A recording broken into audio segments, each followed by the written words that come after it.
Hailing frequencies are open. Hi, everybody. Welcome to Shield of Tomorrow, our Star Trek RPG show here on GNS Live. How's everyone doing? Everyone feeling okay? Feeling pretty good? Yeah. Right. Great. Yeah, great. Okay, so we are down. I'm good. I have. He's got a cream soda. I know you're dressed. You're not. Yeah. How many? And everybody. Of course, we are down 2 people. Everybody's in uniform, but we are down. Bonnie and we are down Eliza, who wasn't feeling too well. So we love you, Eliza. Eliza's gonna be watching. Thank you. Yeah. So let's go ahead and get to some quick updates. First of all, we still don't have information about what exactly it is we're doing at Gen Con, but we'll get those out to you right away. I can't say that the people that announced that are going are still going, so that's always a positive thing. So we're looking at trying to stage a meetup. Now, I know Aux Crew already has a meetup that they're trying to stage too, working in conjunction with us. And once we figure out our details, we're going to get those out as quickly as possible. Actually, if you're going to be at Comic-Con as well, we won't be doing an official meetup out there, but GNS is going to have a big presence out there, and you can definitely come out and see us. We're going to be hanging out at the location. I guess it's called Nerdist House, and we'll have more information about that coming up in the future. But it's gonna be really cool. Let's see what else. This is our third from last episode for Shield of Tomorrow, which is pretty surreal. Yes, indeed. So we are on the final beginning of the final arc here. Wait, it's ending? What's that? What? What? Wait, who the hell are you? No. What? What? It's Bonnie. Bonnie. Yeah. Got a haircut. Okay. Can you tell? Here's the test. Library bards. No. Oh no! Nice try, Dylan. I like it. So yes, welcoming Dylan Duvall. Is that how you pronounce your last name? Yeah, that's the American way. We'll Just go with making it. sure. I was gonna say. I was like, I know I'm Americanizing this into oblivion. What's the other way? Yeah. Portuguese. This is Doval. Yeah, but I never. That's good. Yeah. Technically, it's Dylan Doval, but I never say that because. So in between Deval, Why not? Yeah, you are. Much of a stretch. I like that. Real quick before we jump into tonight's game, we 2 things. Go I gotta let. Yes, I'll get to you in 1 sec. Just give me 1 sec. We're still getting your fan mail, so it is coming in slowly for us. We have to go to the PO box and whatnot. I do have 2 pieces of mail today though that we're gonna go ahead and open. I'm gonna start with the one that seems to be addressed to Amy Dallin, and it's gonna be really funny if this wasn't fan mail and this is actually just Amy receiving her comics, which she typically does here. I think at that's GNS. what that is. I'm excited. I'm sorry, Amy. See what Amy is ordering. I'm pretty sure that's the box where. What's it from? I would like to give a big thank you to the people at Oni Press who Oni sent Press, yeah. marketing materials to us. That's great. Good. Thank you very, very, very much. Glad I can deliver that to you. Special shout out. We should find out if there's a paper copy of a certain book in here. Ooh, yeah. Oni imprint just put out. Holy shit. What just happened? Eric lost his shit. There's a picture. Can we find I that? see a frame. Holy What's happening? shnikes. What?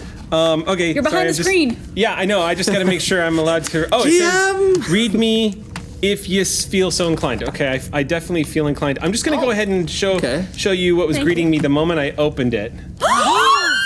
Wow. Oh, it's so pretty and shiny. That's cool. And there's multiple versions of it in here. That's cool. It looks like it's one for everyone. There's one. This is for me. And You guys. here's Sam's. Oh, It says Commander Janelle Rue at the bottom. Oh, that's cool. Oh man, You guys are amazing. this is What comes out of people's wacky. noses when I hit it with Hector Navarro, Yeah, I like that. Rafael Yeah, Martinez, That's of cool. course, and we have Yeah, Bonnie Cal. Gordon and Gina DeVivo. Oh, look at that go. Oh, it's so pretty. Oh, it's so pretty. Wow, these are crazy. And this is great. Eliza Pearl, Oh, pretty. Oh, yeah, do that science. and then Amy Yes, Dallin so much fun. and Xander. Nice. That's Nice. These are so damn beautiful. Oh my goodness. All right, let's see. I know we're kind of crunched on time, but I want to see if I can read this. If it's yes, I can. It is short. You can read this on stream if you like. I don't mind. Thank God. Thank you for putting that at the top. We really appreciate it. Really appreciate that. To Eric and the crew of the Sally Ride, the main thing I want to say is thank you in all bold. Your show has reignited my love for Star Trek, which is one of the nicest things Wow. I think in the history. Eric, thank you for giving the crew a chance to bring their characters to life. You're a fantastic GM, and I cannot wait to see what you bring to the table for future RPGs. Thank you. Eliza, Hector, Sam, Gina, Amy, and Bonnie, thank you for taking time to be a part of this show that has given so many of us immense joy and bringing your characters to life. I love them all so much. I have enclosed a foil blueprint of the USS Sally Ride, each colored to match your positions on the ship. I hope you all like them. Bonnie, I made one for Xander. Could you please pass it to him? From Adele, also known as, I think it's NEAA11 on the Discord server. Thank you so much. Thank you, That's Adele. beautiful. Thank you. Thank you. These are so damn pretty. amazing. Oh my gosh, framed like crazy. Oh my gosh. Frame Yeah. that. Yeah. Wow, This those are weekend. pretty. Wow, those are pretty. Okay. Those are pretty. Before we start, Amy, you had your hand up. What's Yeah. up? I have an announcement. Yeah. My announcement is, who's an amazing GM for the Guest Decks Below Decks episode? I do believe it was one Sam Delev. Oh, it's. I do believe. Wait, are there two of us? Yeah. Oh my God! Did you this not makes know sense. that? Okay, if you'll excuse me, gentle audience, I need to go and kill the doppelganger. Oh God, there's changeling confirmed. All right. Of course, I'm putting my money on the good GM being the real Sam. So, so yes, and to close that gushing, because that was a lot of fun. My first time playing Star Trek Adventures, and I just want to say, for all of those who think that medical had no place being center chair, I just want to point out, Dr. Beverly Crusher has assumed command of the USS Enterprise. God damn. It has happened. Yep. So thank you. It has happened. Up indeed. And also, She's crushing it. Also, Matazi had no idea. He was like, I'm just going to assume command, and if someone wants to stop me, I'll just go with that. I think that's it. I think we're ready to jump into tonight's episode, unless there's anything else. Anything else? Looks like we're good to go. Doesn't look like there's anything else. I don't think there's anything. What's No, I think we're okay. Yes, Sam. Yes. Okay. There's something under my desk. What? Is it your feet? Wait, Wait. Okay, hold on. Wait, What's going on with wait. Gina? Some shit's going down. Something's happening. DeVivo's got I something. had to check if my name was on it. I was like, I'm creeping on something else. Wait, is something happening? There's something happening. What's happening? Something's happening What's here, folks. happening? like I don't a know. monster? I'm looking at you. Did you do a thing? Right now, the No, producers are going, are you guys going to play the game tonight or not? We know what's going to happen. What is ladies it? and What's gentlemen. We got- happening? Oh! Oh, it's a bag. It's a Oh, bag. there's a thing. There's a thing. What's happening? Is there a don't Gina know, it's loses her just- shit? I don't know. Well, open it. Is it lost or not? I don't know. What does it say? That's pretty. Oh. What is? I don't know. It says Chief It Malaran, says Chief Malloran. and it's the right color. It must be a It is. card. Let me. I think I'm allowed. I don't know what I'm. Was it it doesn't Chief say if I'm Malloran's allowed. birthday? Did we miss that? No, I don't think It's we. not my birthday. If it our weren't, you'd unbirthday. know. It's the Matthew parade Mercer's birthday. that I Happy saw. birthday, Matthew. Happy birthday. Thank you for being born. We appreciate that. If you could extend your read it, do I congratulations, open? my There's congratulations not to your even an parents. anonymous I know. name. I don't know who. I don't know who. Well, you got to speed this Good old along. What do we got? I'm sorry. There's some very sweet compliments many and things. a reference that there's some handmade items in here. This doesn't seem like there'd be anything too personal to share, I'm so but sorry. there's no name me see attached it. at all. There's no name attached, but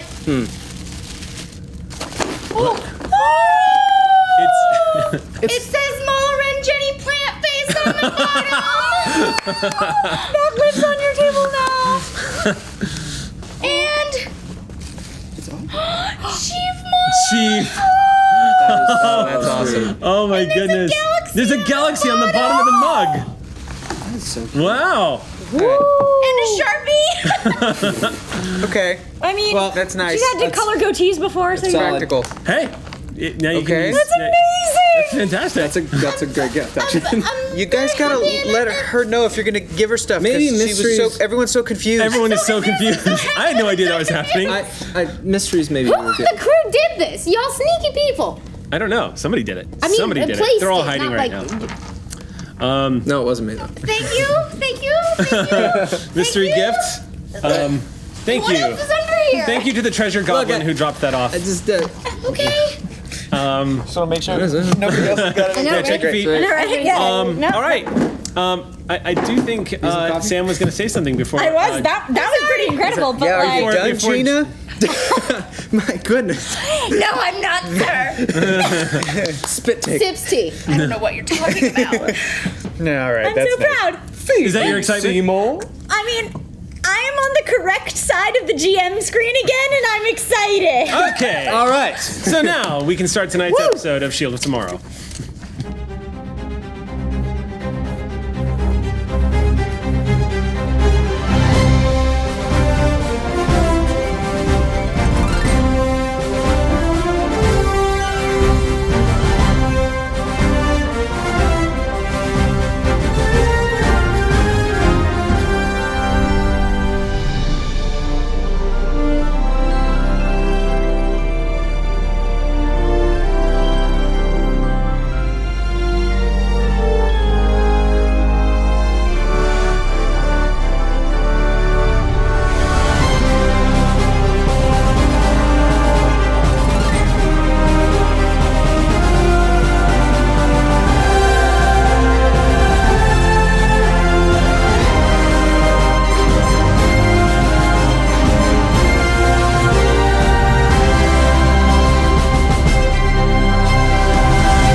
Welcome back. We're all still kind of just bewildered at the gifts that we I'm just on the got. kick. It was so amazing.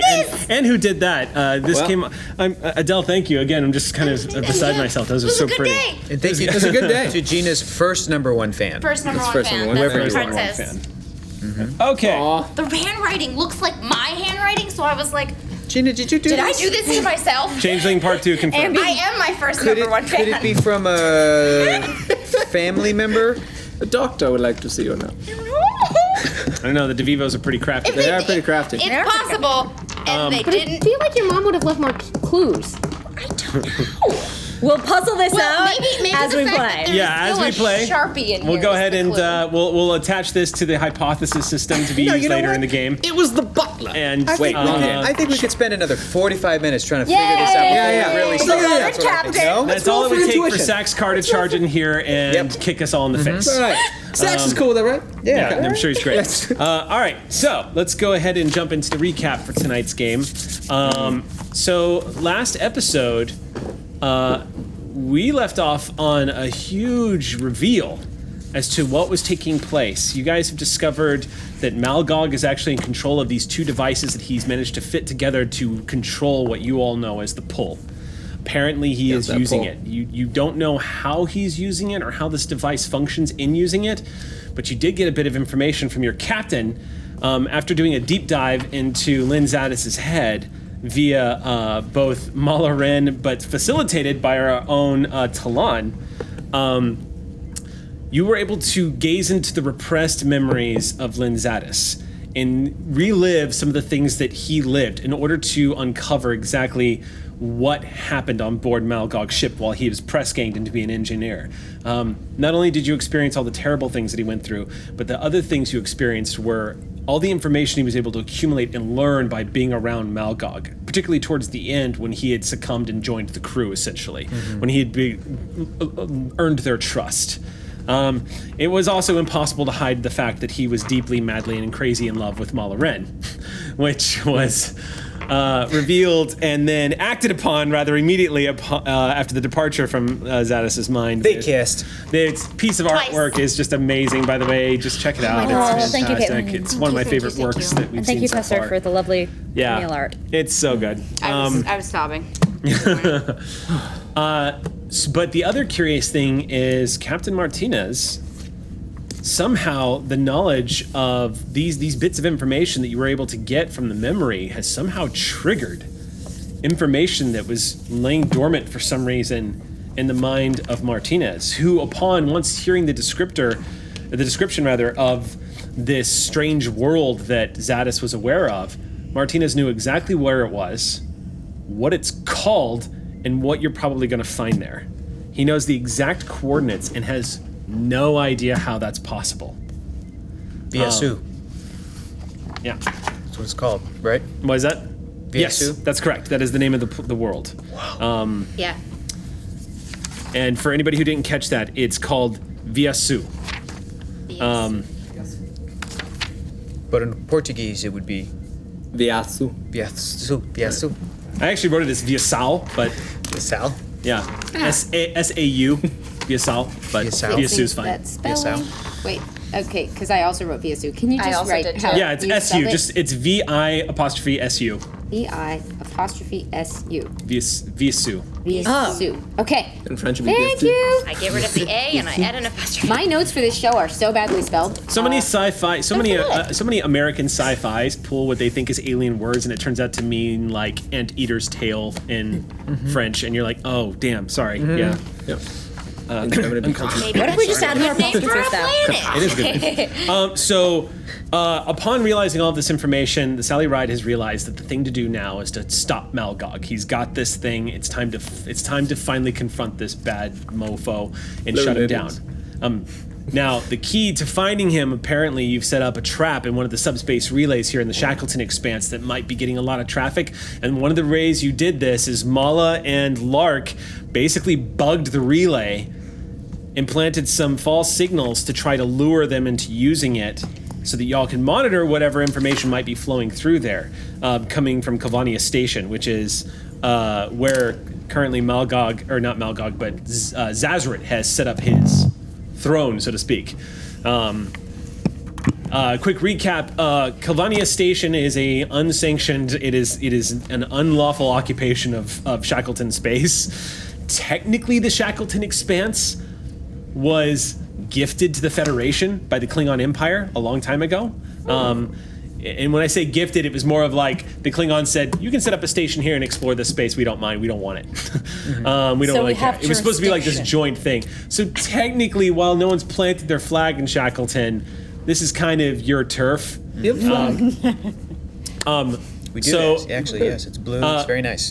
Kavania Station was not supposed to be out here, and yet Yes. here it is.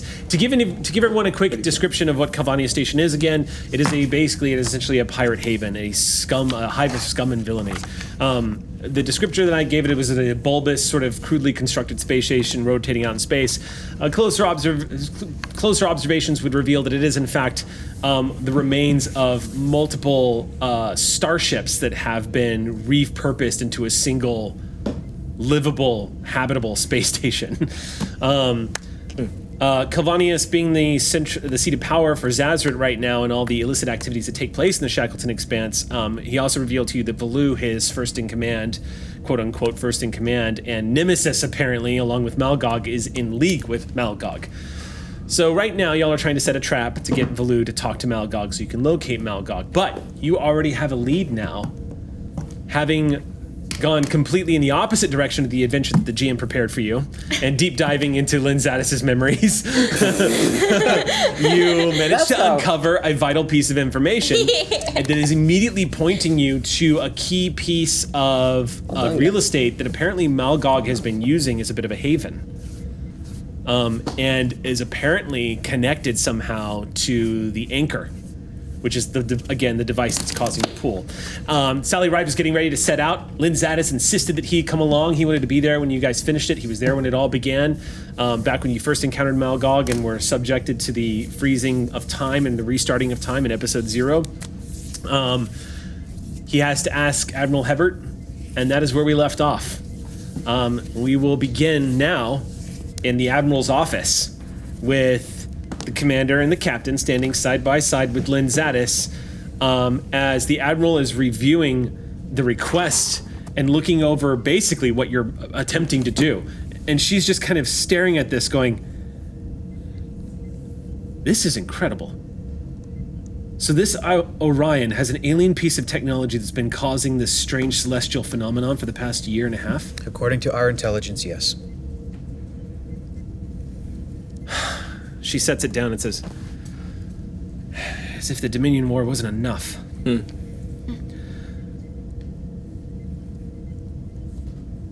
A device like that, a controlled device like that in the hands of someone like that, We know. could change the balance of power this side of the quadrant.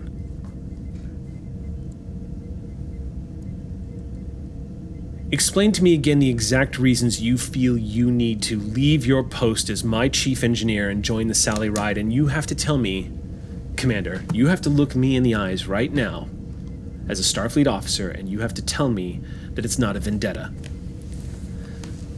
And you see Zadis just kind of look over at the two of you and says, well, Admiral,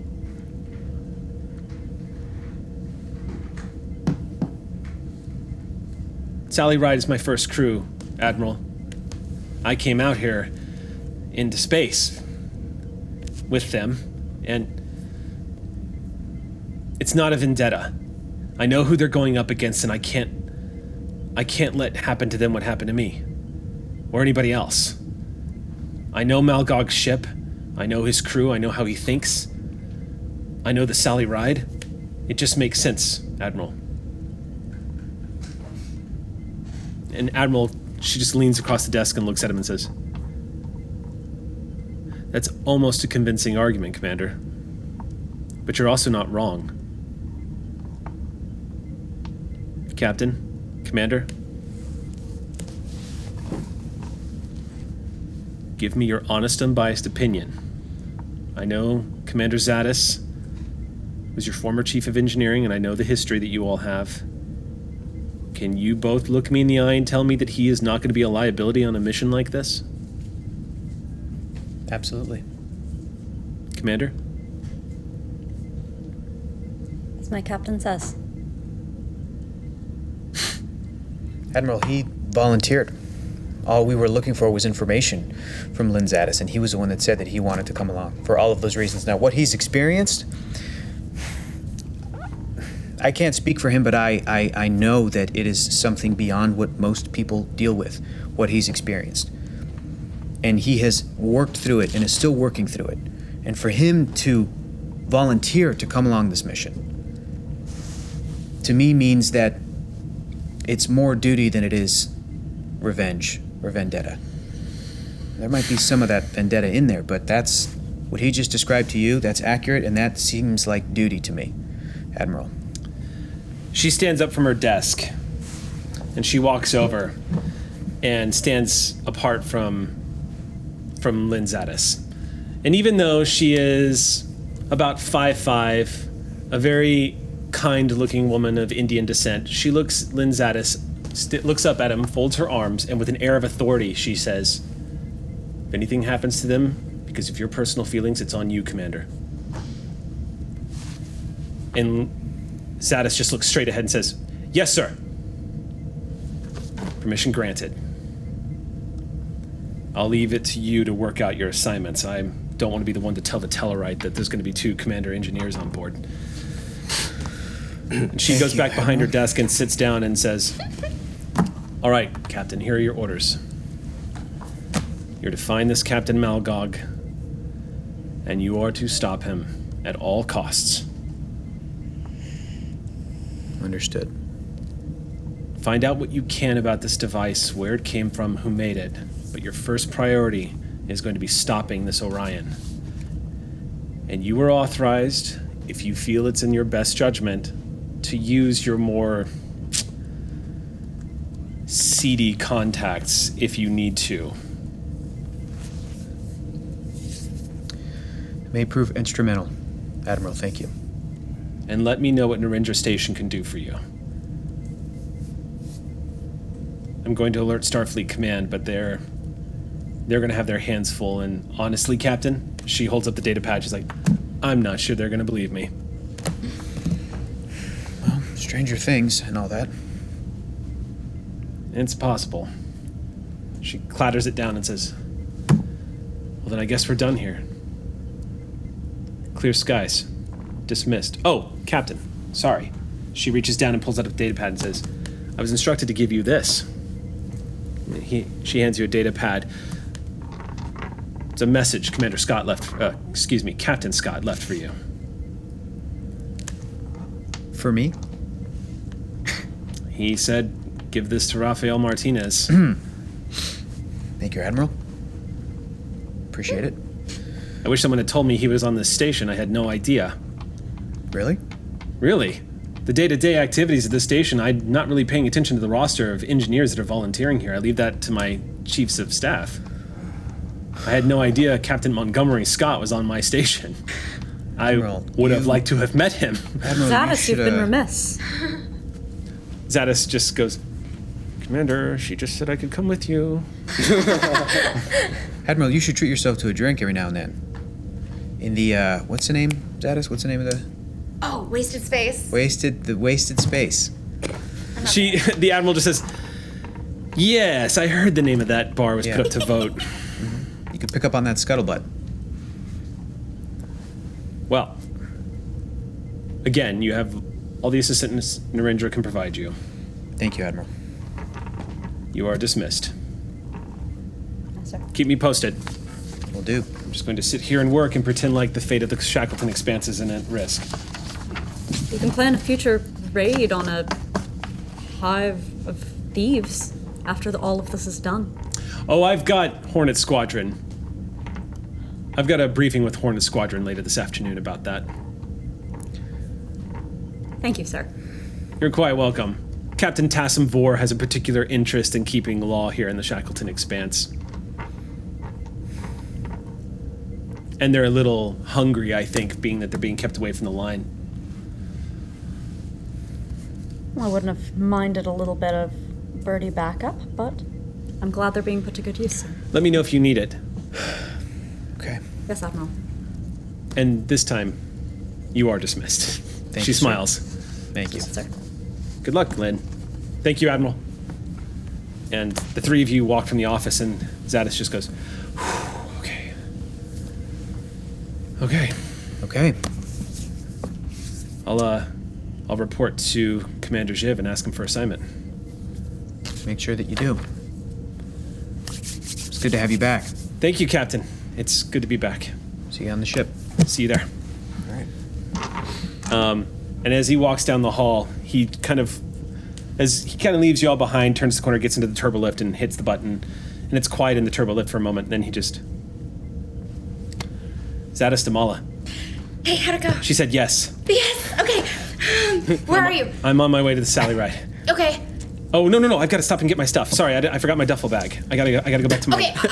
I'll meet you in the engineering room. Okay, I'll see you there. I'll let Chip know. Okay, let me know if he's gonna be upset. Oh, he definitely will. It's gonna be great. Okay. Okay. Zadis Okay. out. Bye. Chip. So we will cut to real quick medical bay. There is a lot of people bringing in supplies to sick bay. Some new hypo sprays. Some of these that are a little tricky to replicate are being brought in. Some of like the specialized medicine. It's basically a good opportunity to restock since you're here at the station. And Matazi is sitting here just taking stock of all of this, just going through. We've restored everything to standard organizational schemes. Yes. Yeah. Stress fit is mysteriously subsiding a little. Yeah. Matazi, he approaches you, Doctor, and he's looking over the data pad list and just says, "Well, it looks like they've completely restocked us, which is nice. But I'm not..."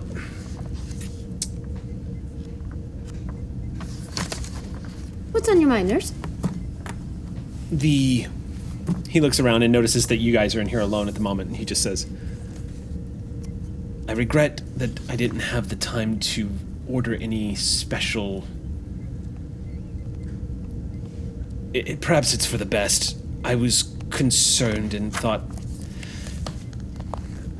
Doctor, I was going to order special medications that might have helped with any possible procedures that you were going to conduct on the commander, depending on whatever decisions you arise to.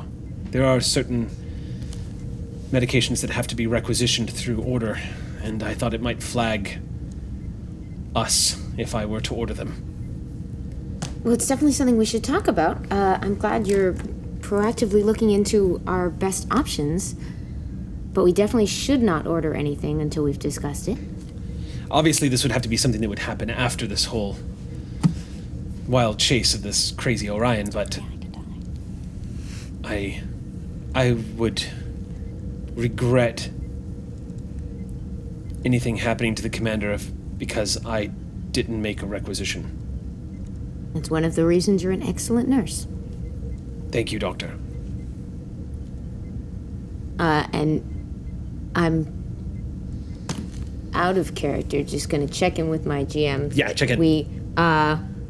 We are pretty sure we are not at an emergency matter of hours scenario with this. Yeah, I wouldn't screw you.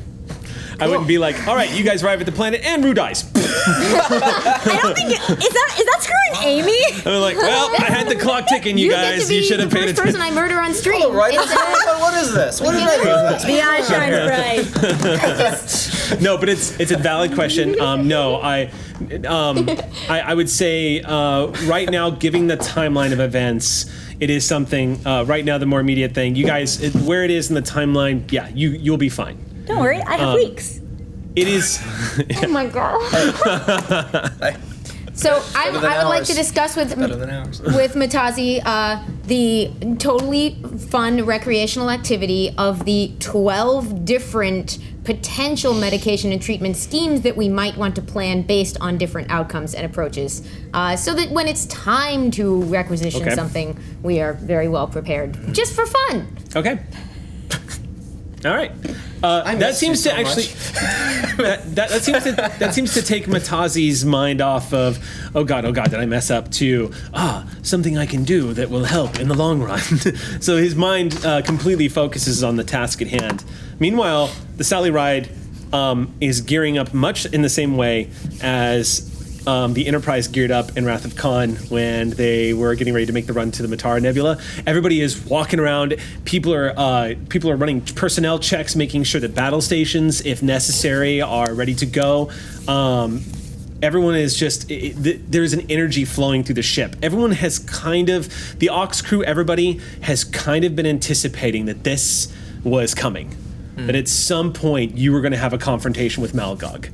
And it has, everyone looks like, I'll just say that Rue has run a tight ship and Zeed has run a tight ship and everything is getting underway. The science staff, the medical staff, everybody is doing their part right now to get the Sally Ride prepared.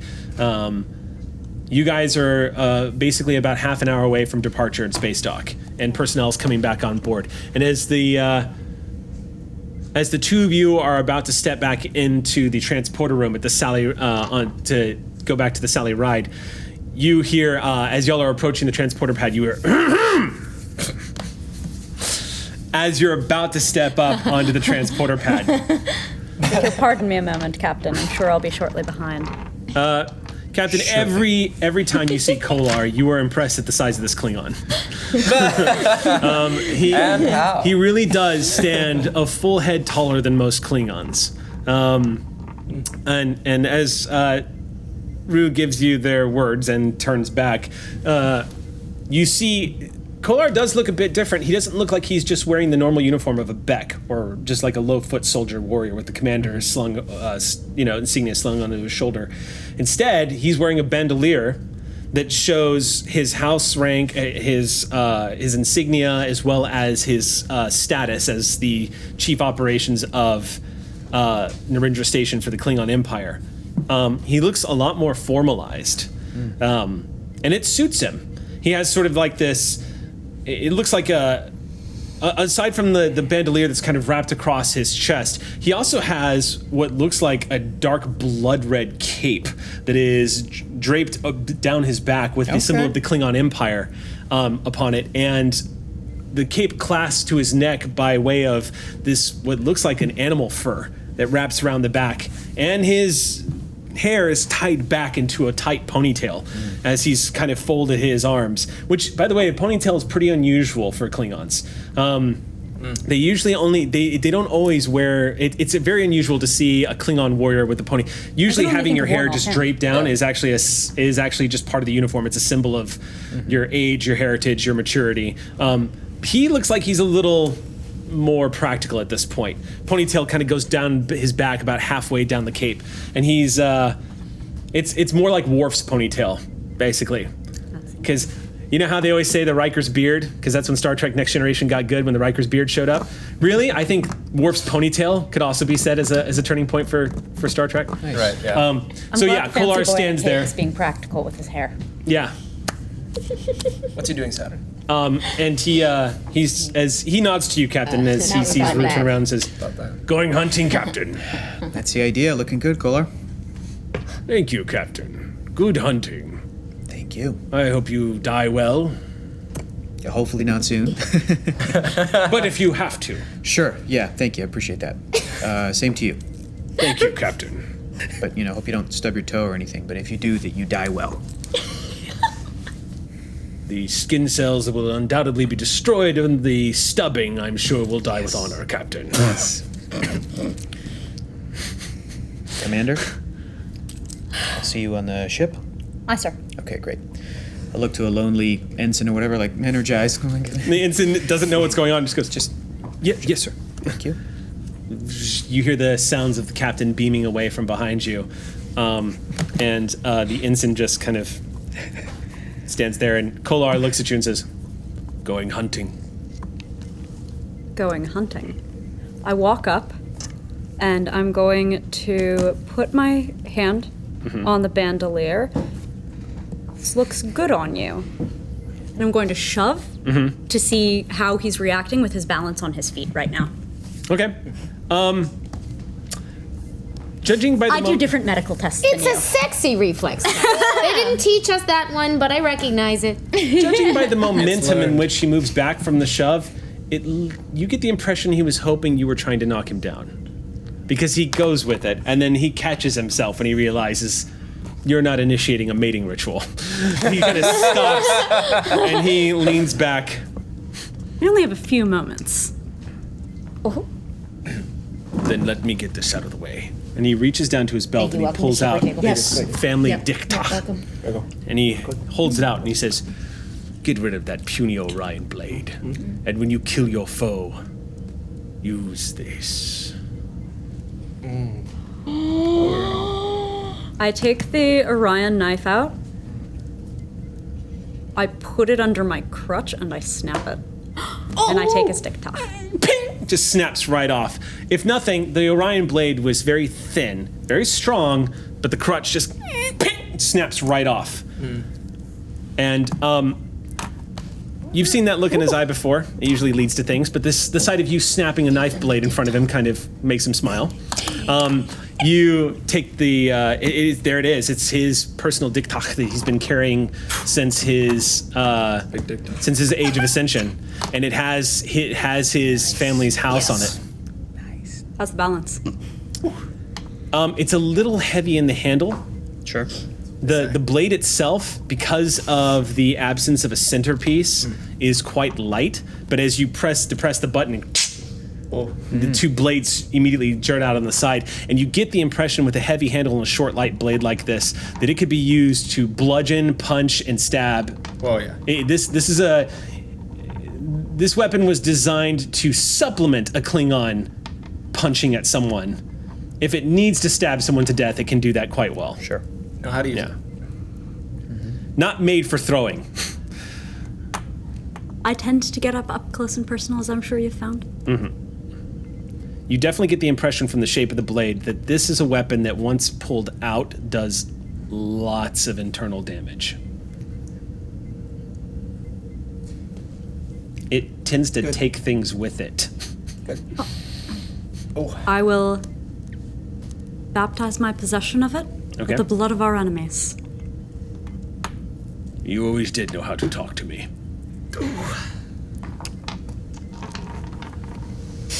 I'll come back. I'll tell you how it goes. We'll have dinner. There are people I'd like you to meet. Good. And if you do not come back, I will see you in Stovall. You make it there safely yourself. Or if not safely, at least gloriously. Wait for me. I'm going to grab that ponytail, and I'm going to kiss him. You reach behind, up and around, jerking his head down. He kind of comes down and you grab his head and angle it towards your face, and the two of you share a kiss. And the ensign that's at the transporter just goes, "Wow." Oh. Yeah, okay, I thought that's what that was. Shout out to those poor transporter room engineers that have to pretend like they're never there. Yeah. So they have to energize. There we go. Part Real of quick, the job. real quick. Now? As a Okay, quick no. aside, there is a comic, a web comic called it's called Miles O'Brien. Yeah, he hated it. Yeah, it's so amazing. There's one panel. It's just 5 panels of total silence of Miles O'Brien sitting in front of the transporter controls. No dialogue, no nothing. Panel, panel, panel. Him just standing there. And the final panel is Miles saying, "I could kill everyone on this ship." And that's the whole comic. Him just standing in front of the transporter controls. Yep, really good. Well, that this last happens, exchange and was- let's take a quick poll. Do mountain climbers feel shame? Never. No. Yeah, that's what I thought. All right. I need to smoke. I'm gonna be right back. The ensign has a hell of a story to tell later. As you XOXO step up onto the does transporter pad and turn around, and you look, Climb up. he is looking at you the way someone.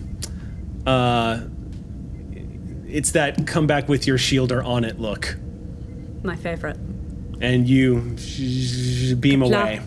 The USS Sally Ride departs from Narendra Station, maneuvering thrusters as you all begin to pull away. And 1/4 impulse as you maneuver outside of the shipping sphere of the space station. Lark Sage is at the helm as you expected. She looks back and says, "Well, Captain, I've entered the coordinates that you've given for the system. The computer doesn't have anything on record for this particular place that we're going to. So we may arrive somewhere that's in the middle of nowhere, sir." Understood. All right.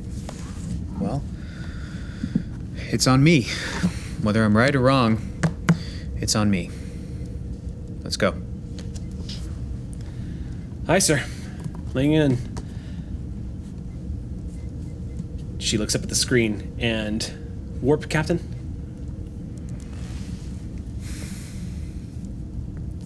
"What speeds?"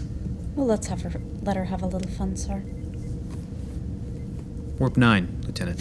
Once again, Sally Ride putting pedal to the metal, Commander. Why did they All even right. make smaller warps? That's true. Why do we even have that factor? Okay. You have been authorized to use whatever means necessary to stop Malgog, so you do not have to radio into Starfleet to ask permission to go past Warp 7. You guys set course. The cells fold up. You all hear the low hum of Sally's warp core energizing, getting ready to go, and then Yeah, Sally's having fun. you guys are now at Warp 9, speeding towards your destination. Before we cut to the next scene, which of course will be the arrival at this strange location, are there any scenes that you guys would like to engage on with the ship? I'd like to read my datapad real quick. Okay, Yeah, sure. there we Message go. from Captain Scott, Montgomery Scott. Okay, Pretty good. yeah. That's good. Okay, Why are they climbing? so Because they're in love. you go. So yeah, you sit down in the captain's chair, or I would say in your ready room, essentially. What's our ETA, by the way? In about 6 hours. Okay, excellent. So as you sit down in the captain's chair, and you're in the chair of your ready room and looking at this, it's a video recorded message. And as it comes up, you see Captain Scott's face, and he looks kind of, damn it, and just stops and goes, "Is this, oh, it's working. Sorry, Captain. I'm still trying to get used to your damn LCAR systems. I'm still not convinced that they're efficient, though they are pretty. I think this is recording now. Well, in all honesty, Captain, I'm not even entirely sure what I wanted to say to you. I think there's a part of me that just wanted to reach out to you because I saw in you a bit of a familiar face, I think. I've been in Starfleet a long time, and I've seen a lot of captains. I've seen them come and go. I've seen them start their careers and finish their careers. And, well, I suppose it's accurate to say that in you, maybe perhaps I saw a bit of a kindred spirit, someone that I perhaps would have known in my time at Starfleet. You know, the Sally Ride might be the last Starfleet vessel I ever walk on. And she's a fine ship with a fine crew. And a hell of a warp core. And that seems to distract him for a second. And then he says, you know, it might be a bit... Well, it might be none of my business, Captain. But there's something very familiar about the conversations we had when we were sitting in that unnamed bar. You see, I once knew a captain that chose career over family. And he kept swaying back and forth between the two, and it drove him crazy. But in the end, he couldn't say no to the career. And I was astonished to learn that he had actually survived what had happened to him on the Enterprise B. I thought I lost one of my best friends that day. A legend to everyone else, but a good friend to me. But to hear that he died a hero twice, well, that just felt appropriate. But the one thing he never did do, Captain, well, he never gave himself the chance to see what he had sometimes. It's how he lost the center chair the first time. He kept moving forward, and he thought the Admiral's bars were the way to go, but they weren't. They weren't for him. He was always destined for the center chair, and he knew it. Took blowing up the Enterprise after stealing her to finally get that through his head. I don't know, really, what my point is, Captain. Just that you do have one thing that James T. Kirk never had. And that's the experience of James T. Kirk's lifetime. To correct mistakes, to learn from what he did and didn't do. So that when those moments come to you, you won't have any regrets. You won't have to wonder if you made the right call, or if you married the right person, be it the chair or someone else. I wish I'd gotten to know your crew a bit better, especially the one with the dark eyes. She seemed like a sweet lass who knew her thing. I'm gonna go back to Earth now and sail a boat that I bought over 100 years ago. Never got to sail it. I wish you and your crew Godspeed, Captain. And like I said to you before, I'm just content. This old man is so content knowing that the future is in good hands.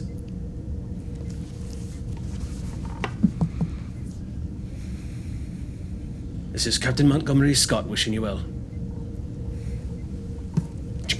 Turns off. You see the logo, Starfleet logo.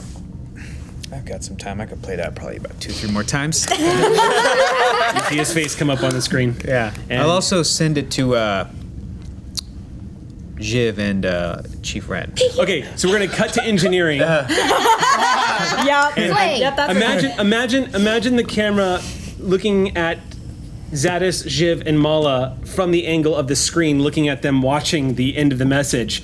And when the message concludes, both Zadis and Jiv both slowly turn and look at you.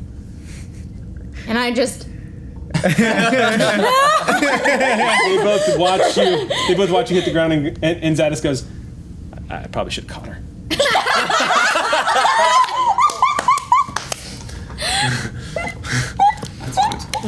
That's bad. All right. I have a very quick one. Yeah. Unobtrusively, if we're both on the bridge, Commander, can I see you for 1 second in the ready room? Yes, Doctor. when we're in there, Okay. fish around in my pocket. You all right? And I start fixing your pip back on. Oh my. Oh, did I leave that there by mistake? not like you. No, I should say it's not. Just okay. If you could pass that, that would be awesome. Oh, Thank you. I didn't see that.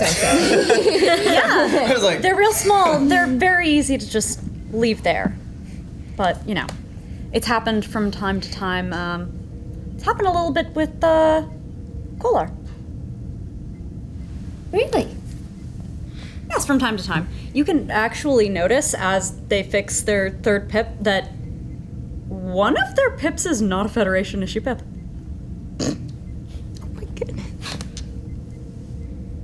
Whoops. What is that? That's my pips. Commander. Doctor. How is Kolar? I take out his diktach. Wow. I have a mission to make good use of a family heirloom. I'm very happy for you.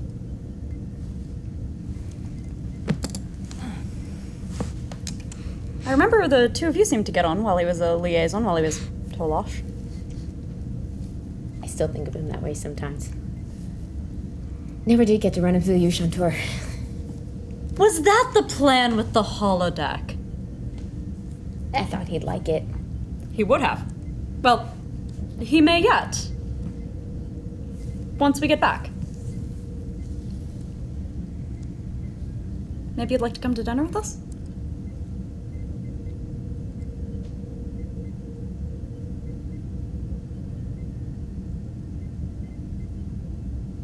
Fuel before combat. That sounds very nice and sociable. I'm diversifying. That's very interesting. I think I hear Matazi calling. Definitely yes to dinner as I run out the door. Okay. All right. I twirl the diktach, put it back, and rejoin the captain on the bridge. You guys are getting better. Wasn't a single giggle that time. sorry. Oh, it's just turned to internal screaming at this point. Sometimes a diktach is just a diktach. Sometimes.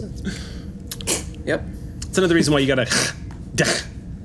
Anyway. All It right. would help if they weren't literally talking about sex during that conversation. Yeah. I mean, in our defense. One man's dick talks, another man's dick talk, let me tell you.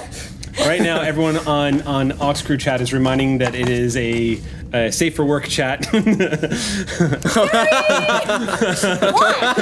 Why would they need to do that? We've been talking about weapons and holodecks. Family heirlooms. Yeah. Right. What's illusion? Okay. So, if we go to the are, so are you? So you guys have plotted a course to this system, yeah? Viasu. Okay. All right. So we're gonna cut to, if there's no other scenes, everyone being ready. While you are at warp, you receive a hail late in the evening from Calvania Station. Where are we? Are we still on the bridge? Or is it okay? Yeah, right. Okay. All right. Commander, can you ensure that that's a secure channel?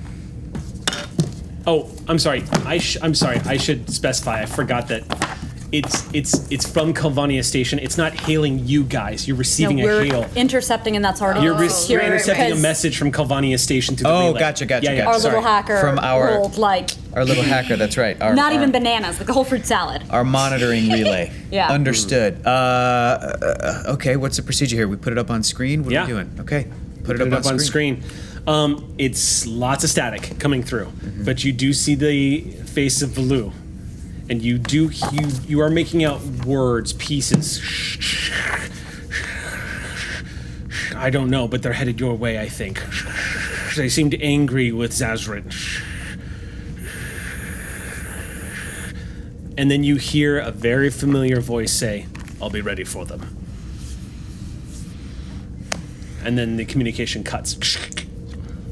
All right. On the bridge. Yeah. Is this in there? On the bridge. On the bridge. Whole bridge saw that. Yeah. Sitting there with an ice pack on my head. Great. Time to go to work. I want to check the metadata to confirm that the location is the same as the one in the captain's. Okay. I would say make a check. I will be having my little. Do you want a science officer to do it? Oh no! No, little bird. Little bird. Absolutely. Lieutenant. We're going through computers. What does the and little she's bird ever tell you? so good at it. Okay. Yeah. Yep. All right. Cool. So I'm gonna set that. So it's gonna be. This is gonna be control con, All right. and the difficulty will be 3. Lovely. I'd love for my little bird to make that roll. Okay. And I would be happy to assist her. I've usually done like a control security kind of thing. All right. Is that okay? Yeah, you can do an assist here. I think. Because I mostly work on the decryption side of it. Actually, you know what?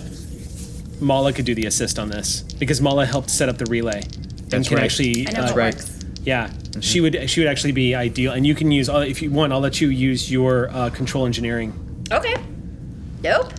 to basically track that channel. Is Sally also helping with this? Yes, Sally would help. Sally like is going to to roll for use. So both of us will roll an assist. Yeah. Sally can use.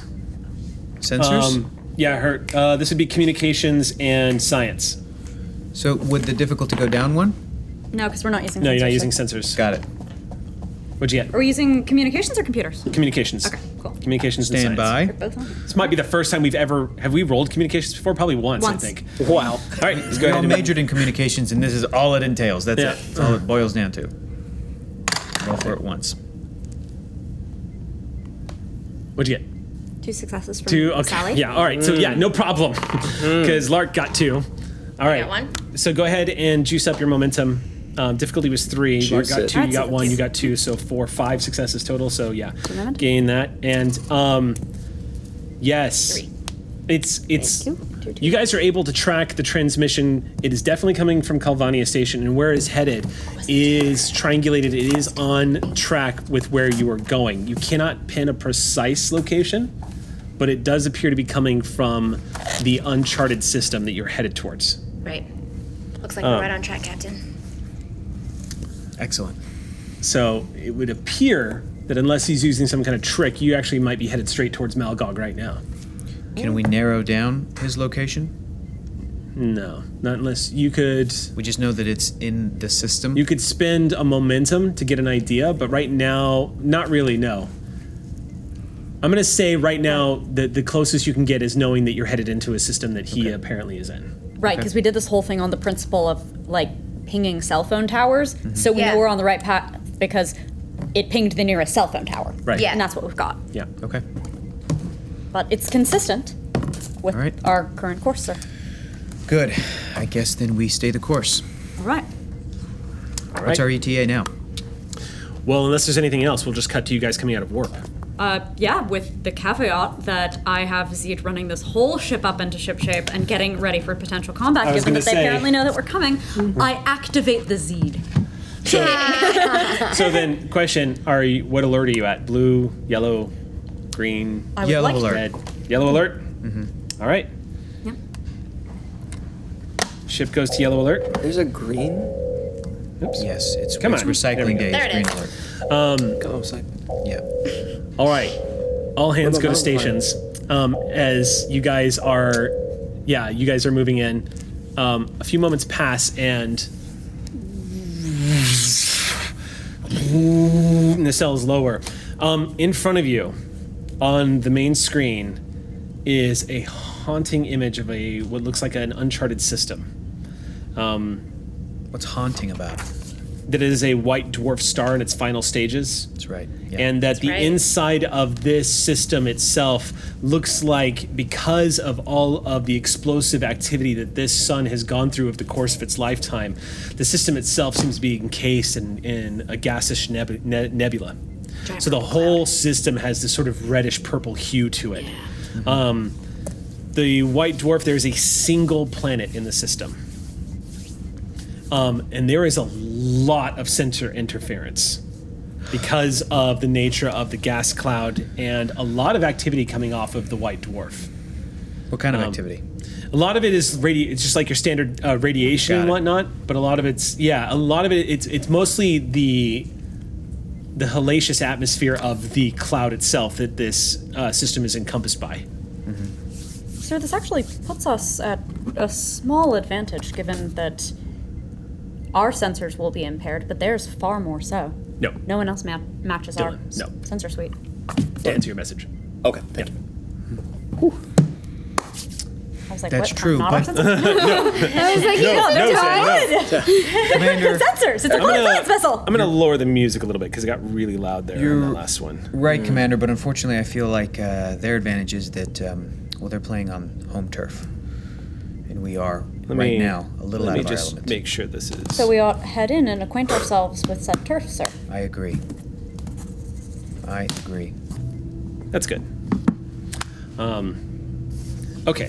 There's somebody down on that planet, and I am to find out who and what exactly we're dealing with.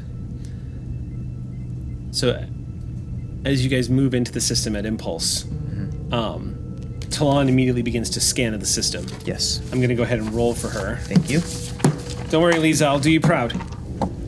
I'm gonna set the difficulty for this at 4. And that's after the reduction from Sally's sensors. Wow. So Sally needs to make a computer sensors check. Okay. All right. We would like to spend 1 momentum to help out Lieutenant Commander Talon. Yes, I was gonna. She has cautious. She so does. she'll get Do you mean computer science? computer science. Yes, thank you. Okay.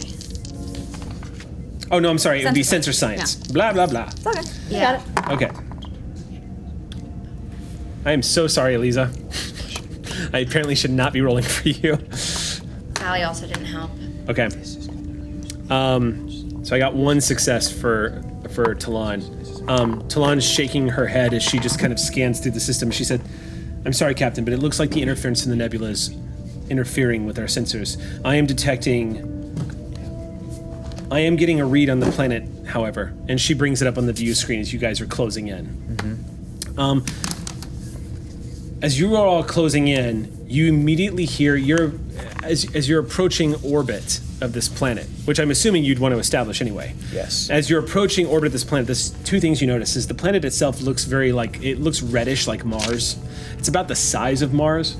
And the computer immediately says, "Warning, thematic radiation detected." And about that moment, Talon says, Thematic radiation. what kind "Thermatic of radiation." Thermatic. Yeah, thermatic radiation detected. And at about that moment, Talon says, "Captain, I'm getting readings now from the planet. It is a Class Y planet, Oh. My. also known as Demon Class." Yeah. Are you getting any readings to suggest that this would be a good place to resupply? She kind of cocks her head to the side and says, "Average surface temperature is 589 degrees Kelvin, or 315 degrees Celsius, or 600 degrees Fahrenheit. Thank you for all Well that. done. Atmosphere is composed of oxygen and high concentrations of carbon and sulfur dioxide, hydrochloric acid, hydrogen fluoride, and sulfide. Wow. Fluctuating levels of thematic radiation is detected." No meaningful mineral content worth restocking on? Why? She Someone continues to would look at the scans. I'm going to have her roll again. I'm going to set the difficulty. Do you have any more momentum? Yes. All right, I'm going to Yeah, we spend have one one more. momentum. Yeah. I'm setting the difficulty here at 3. That's reduced it down because you guys are in range of this planet. Sure enough, as you guys approach orbit, the radiation from this planet alone is actually playing havoc with the ship's shields. I don't like that. Just so you all know, to give you some background, Demon-class planets are notorious. They're known as some of the most hospitable planets you could possibly send an away team to. You can send an away team to them, but they cannot stay too long. Would they be comparable to like the inside of a volcano? Is this what we're dealing with? Actually, she does go on to say that it is a craggy surface with lots of volcanic activity. Multiple volcanoes spotted all over the planet, including one supervolcano located near the equator. However, the supervolcano appears to be inactive. Let's see what she's gonna roll, and I need Sally's help. Oh yeah, there's your crit. That's what I'm looking for. So 1, 2, 3. Wait, that actually might be a Talon. success too. Control. It Talon, is. we miss you. Motherfucking Talon. You got Miss- 1 success? Talon's here. Okay. So, 1 success with you. 2, 3, 4. 5. So 5 successes should get back 1 momentum. Right? What's that? Because it went from through. Oh, that's right. Yeah. 3? Yeah. Yeah. 2 momentum up. All right. Actually, I'm gonna do I just realized I didn't use her reroll for the cautious in the last one, but it would have needed to have been a crit, so it wasn't. Okay, so Talon scans and she says, "Curious. I am detecting. Well, there appears to be a plateau on the northern hemisphere that contains a rock formation following deliberate patterns. You don't say. And there seems to be a cavernous. There seems to be a cavernous artificial structure roughly 3 kilometers wide and 100 meters high. I would imagine if you're in charge of one of the most powerful weapons on record, you probably don't need to be on the surface of a planet to use it. That would be a safe assumption. Yeah. I'm detecting trace metal alloy fragments, silica, and other unknown compositions within the cavern. No life forms. Or she stops. Fascinating. I'm detecting one life form, human. Human? What? The formations, in your opinion as an exo-archaeologist, are they reminiscent of any particular cultural background? She looks through the computer's libraries as she's kind of thinking and says, "It's possible, but I would need more data to see up close. They do resemble something of an ancient nature. Runes, perhaps." That cavern, does it have an atmosphere? Breathable? No, Captain, it's still inhospitable. However, the environmental suits would protect us if we were in the cavern, although I highly recommend spending as little time upon the surface as possible. Noted. All right. Captain, it's also worth noting that because of the thematic radiation, that transporters will be impossible to use. So a shuttle to the planet, pick up our friend or whatever ultimately happens there, and go back? Sounds good. Sounds like a plan. All right, Lieutenant Sage. Captain. You're going to be flying a shuttlecraft. Yes, sir. Okay, I need Commander Rue, Chief Wren, Dr. Shiros. You're with me. Sir. Lieutenant Commander Talon, maintain the bridge. There's a moment of hesitation, and she says, "Aye, Captain." She steps away as you see Lieutenant Baker immediately gets into her chair. She steps up, walks over to the center chair, and just sits down. All right, everybody. Let's go. As we leave, I just sort of lean over to the captain, look at Talon in the center chair, look back. It's a good look for her. It is a good look for her. I agree. All right. You find yourselves in the shuttle bay. Yeah, we've suited up. As you're all walking in, putting on the last of the environmental suits. As you're all walking in, you see some equipment is being loaded onto the shuttlecraft, and Jiv is loading it up. As you all enter, he says, "Don't worry, this is one of the shuttles that have been maintenanced," and he pats the hull of the shuttle and says Legantus on the side. That even accept. Thank you, Lieutenant Commander. Appreciate it. Commander, thank you. No problem. Took me some getting used to as well. So, would you happen to have footage of Chief Wren passing out? I mean, I've got the security cam footage. Can yeah. you send that to my quarters? I'd appreciate All it. right, enough of you. Chief. Zadis walks over and sets down 2 engineering kits, and he sets it down and says, "Okay, so I went ahead and I packed in some enhancers, pattern enhancers to help you all. In case you need to beam out, I thought this might be valuable. I mean, if the shuttle doesn't, heaven forbid." And Appreciate then he it. Sets it in. Zadis, do you remember any humans in the company of Malgog? There were 3 or 4, I think. Okay. What can you tell us about them? They were like me. I don't remember a single one of them being a volunteer. Understood. And humans on that ship, along with Bolians, we weren't of the tougher races. Although there was one that seemed to get around getting beaten up all the time. crew seemed to like him. What was his name? Tobias. Tobias. Did you know anything else about him? Where he came from? Why he was there? No, I didn't really talk to him very much. Okay. He tried to get buddy-buddy with a lot of us, but I don't know, there's something about him. He just didn't seem like he was Federation. Good to know. He seemed a little too comfortable with where he was. So I just kind of kept to myself. That seems ominous, sir. Yes, it does. Thank you, Lynn. Yes, sir. I'll be monitoring everything from up here. I'm sure you will. All right. We got the temperature. What's the G on this planet? It's Earth standard. Okay. The gravity isn't that bad here. Dope. And for all intents and purposes, this planet should be close to the Goldilocks zone. So it should be a habitable Class M planet if everything had gone according to plan. Yeah. But who knows? Exactly. All right. Let's go and meet our new friend. Okay. You guys load up into the shuttle. Zadis just kind of spare you a look. Yeah, just like a quick, how's your first day going? It's good. I really like the, there's been a lot of changes to the engine room. They're good. I noticed the alcohol isn't there anymore. Yeah, Jiv got to that. And immediately Jiv steps forward and says, okay, well, have a good away mission there, Mala. Mm-hmm. Zadis, I think you have some things to be doing in engineering. There's like a whole ship to run. And Zadis goes, yes. Yes, sir, Commander, sir. Nods to everybody and Just stick my tongue out at Jiv as I walk up into the shuttle. There's a turf war starting on our ship, sir. Yeah, exactly. all right, so I'm gonna roll for Sage here as you guys shuttle Legantus taking off, leaving the shuttle bay, and who wants to roll for the shuttle? Anybody can roll for the part shuttle. of Who wants to roll for the shuttle? Sure. Okay. Oh. Yeah, piloting check. Go ahead. For Sage, you mean? Who? No, I'm rolling for Sage. Who wants to roll for the shuttle? Like Right. assist Sally. Rolling for The shuttle Sally, assist. but Yeah. rolling for Yeah. Legantus. I can roll for Sally if you want. Okay. Go for it. Difficulty Roll here for is not going Sally. to. It's not. For not Sally. Difficulty here is going to be 3.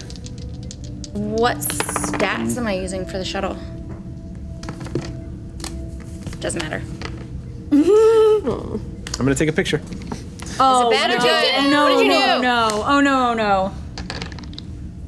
I'm going to take a picture because last time something like this happened. Oh, well, that might be good, though. That's a good thing. Last time it was real good. Last time was a 1 in 8,000 chance kind of good. I'm not Although there's changing also the a 1 in dice, but I am 8,000 moving them chance so kinda that bad. people don't see GM notes. There we go. That's funny. The blur filter. Okay. Oh, heavens. I will post that later. What'd you get? Nothing. Okay. What did you get? All right, so you guys begin to enter the atmosphere. Did they not And prep the shuttle? Sage just goes, whoa, whoa, whoa. And right when she starts saying that, the shuttle goes and begins to lurch. Everybody is tossed in their chairs slightly as this ship just jolts suddenly. And the moment you go into the atmosphere, this blast of red wind, just this sand and dust and soot and the temperature rising outside, you enter. The radiation begins to spike on the sensors as you begin to enter this class-wide demon-class planet. What's not functioning? I want to She fix goes, it. it's not Shiv, it's not Shiv. What's going on? Hold on. What do I need to fix? Move! I get under Sage's legs to start getting in the guts of the shuttle. What's happening? She's like, this is a piloting thing. Give me a second. I might need more power to our thrusters. Got it. I'm going Pull to that panel. I'm going to allow her 1 reroll Okay. here. Can I assist? So I'm gonna say Roll to not TPK. I'm gonna say you get a reroll if you. No, you don't. That's for damage. Huh. Yep, She's gonna no. call upon determination. Okay. Frack! I rolled a 19 and a 20 for her. I rolled a 17. Frack of a... Did you? Yeah. Wow, look at us. Yeah. So this was the Like last the episode pair. of Shield of Tomorrow. All right, so Captain now, Talon. Talon was like, I do look good in this chair, don't I? I'm glad I gave them that shuttle. It's nice, you know, the 4 of us had nice little moments, and then now we're... Yeah. Okay. Now we're pancakes. All right, so we're gonna get a reroll. So go ahead and I'll allow a reroll for the assist as well. Okay. I'm gonna raise the difficulty to 4. cakes. Okay. Why did we have to go to the planet? Are you? What's Do up? I need my determination as well? Well, you can't because you're assisting as the shuttle. Oh wait, you. No, I'm assisting as Mala now. You still, I think, normally. Oh yeah, can't I can roll assist. for the. Okay, yeah. So you go ahead and roll for Mala, Okay. and then you can roll for the shuttle. All right. All right. What's my target number? You need an 11 or better, or 11 or lower. Well, frack. Yeah. All right. So go ahead and make your roll, and this is going to be for you. I'm going to say this is going to be a control engineering check. Yeah. All right, here we go. Much better, Lark. Much freaking better. She's got it. What'd you get? 1? Ain't Sally. I got 3 and 4 for Lark, so she crits twice. There we go. So 5 successes. better. You guys fall out of the sky for a few moments. Inertial dampeners, and yes, I'm saying dampeners. Inertial dampeners actually manage to keep you all from being tossed about, but it is disorienting looking outside the windows of the shuttle as you break through the clouds and you see the planet spiraling beneath you. Is it too early to hate this planet? And Lark time. just kind of giggles and says, "Oh, yeah, no, I don't think it's too early." And then you watch the horizon as she regains control, and she goes, "Wow, you really tweaked those things. Thank you, Mala. Welcome. I think we're good." Good work, everyone. But you watch again as the sensors are kind of fluctuating on the radiation spikes going up and down. Doctor, you do have you do have anti-radiation medicine on you to inoculate the crew if necessary. However, the environmental suits should protect you. If you're not, they'll protect you. I'll give the away team this much information. The environmental suits are going to protect you from the demon class planet, but only for a little while, and certainly not very long if you end up on the surface at any point. So don't spend too much time on the surface. This is one of the most dangerous planets you could possibly have an away mission on. Great. So, Okay, now I like it better. I know, you're like, man, I'm gonna buy some real estate here. You can't fight the planet. Okay. Not with that attitude. The shuttle sets down outside the proposed coordinates of the entrance of this cavern, and as the shuttle is beginning to set down, it does, again, a Star Trek II reference, but if you can remember what City Alpha 5 looked like when they arrived, and it's just a blast of red wind and sand, it kind of looks very similar, and you see these towering dark shadows of monoliths peeking up out of the sand, and they look like these huge giant shadows peering down on all of you. Very strange and haunting looking objects like giant obelisks. And keep in mind too that underneath this sky is the light of a white dwarf. So as the shuttle does finally settle down onto the planet, outside the window looks frightening. You are only about 30 meters away from the entrance to the cavern though. Okay, everybody. Phasers on stun. And keep a lookout for genetically engineered superhumans. Lark goes, "What? Why?" There was only one life That's sign a on the planet. Starfleet joke, everyone. I'm referring to the incident on City Alpha 5 that we all studied and was related to the plant life form that we discovered. It was a very good joke, sir. Yeah. Oh, right. I got it. Lark looks at you and says, What did we study? Though admittedly, anyone Well, spending more than 10 minutes "Damn it, on I wish you could read my mind." We'll let the stand-up comedian on the bridge, okay? So let's just go. Come Yes. The moment the shuttle enters, the spike in heat inside the shuttlecraft, you immediately feel your suits compensate. But you're almost, as I continue to use movie references, the moment in The Martian, the very beginning where they're opening the door to walk out into the storm, you're all almost completely blown back into the shuttle as the door opens. And you hear the alarms in the shuttle going off, pew, pew, pew, letting you guys know that the environment to the inside of the shuttle is now lethal. We know. Hashtag we know. As everyone kind of steadies themselves and moves out, Rue, I'm glad I have these. the moment you get out of the shuttle, you can tell you're going to have a bitch of a time here. The sand, the wind, everything. Oh god, there's sand. It's lots of sand. The moment you stick your crutch down into the sand, you're like, you know, you should be able, according to where you guys are located, a lot of these huge monoliths that are towering up and shadowing over all of you, whatever they are, a lot of them are actually blocking the brunt of the wind. So a good dash towards the entrance will probably get you there without too much trouble, but this is going to be hard moving. You see, here's some very unRue-like words over comms that are usually reserved for, like, conversations with Zeed, but they're unexpectedly colorful. And you do hear, insistent. as you unleash this tirade, you hear Jiv go, "Someone is finally speaking my language." And then Rue does it again, but in Klingon. Okay, I don't understand that. Lieutenant Sage, Captain. stay here on the shuttle. Keep everything prepared. Keep the engine running. Okay. Yes, Captain. If you experience any dizziness or nausea, call. Is that going to happen? Probably not. You see Sage looking as the door shuts. Bye. All right. So I'm gonna need everyone to make a daring fitness. Okay. Or I'm sorry, a fitness. Security? I'm gonna say fitness security check. I'd like to great. take one for cautious because apparently sand, which I hate. So this is gonna be shitty. What are you doing better or worse than us? So- Because we have nothing to brace ourselves with. This is gonna be shitty, but because of the wind, the environmental effects of this place, the difficulty is gonna be 2, except for Rue. Yep. I'm gonna give you a difficulty 3 on this. Yep. See. Yep. Here we go. We're using one momentum for Rue. Okay. I appreciate you Already? tremendously, and also then I Anybody get else? to proc my cautious. Anybody else want Yeah. a momentum? Everybody feel okay I about it? mean, Fitness it's a security. 50-50 chance right now, Captain. Why don't we use Sorry. the momentum for you then? Would What's you? up? Can Daring we? security. Yeah. I'm also Sorry, I at an forgot already. 11, but I can't fitness re-roll, so I security. don't know how much good it gets us to, like, add the extra die. Yeah, But same. you can re-roll, right? No. Nah, Only not- I have cautious security. I have cautious engineering. Okay, This then is we a won't. walking check. Then we'll just Make go a for walking it. check. Please, Yeah. please do well, my friends. Great.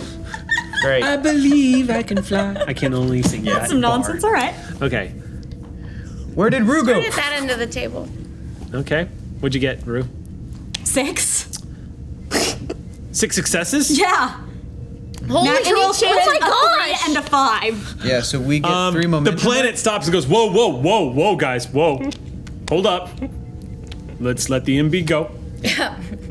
Get this sand out of the way. Let them walk. That is exactly what it Okay. is.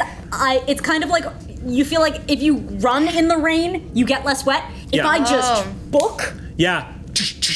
You sink less. What'd yeah. you get, Martinez? 1 success, 1 failure. So I didn't meet the 2.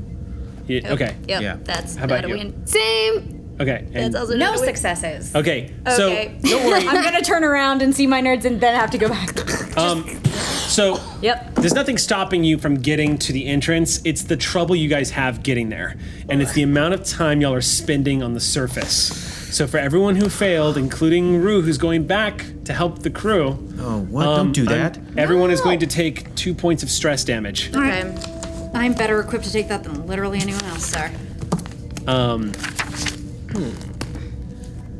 And this is literally fighting the exhaustion, your suit's fighting the radiation, you guys fighting through the heat, because even though the internal sides of your suits is regulating it and keeping y'all going, this is miserable. And when you finally reach the entryway and the wind dies down, you all manage to just take a moment to just kind of catch your breath. That was a 30-minute space, 30-meter rather, travel from shuttle to entryway. That was just 30 meters. That sucked. You all right, Chief? Yeah. How's your head? Oh, it was fine. It was fine. Because from when you Quads are on fire now. when you passed out from the video, your head's okay?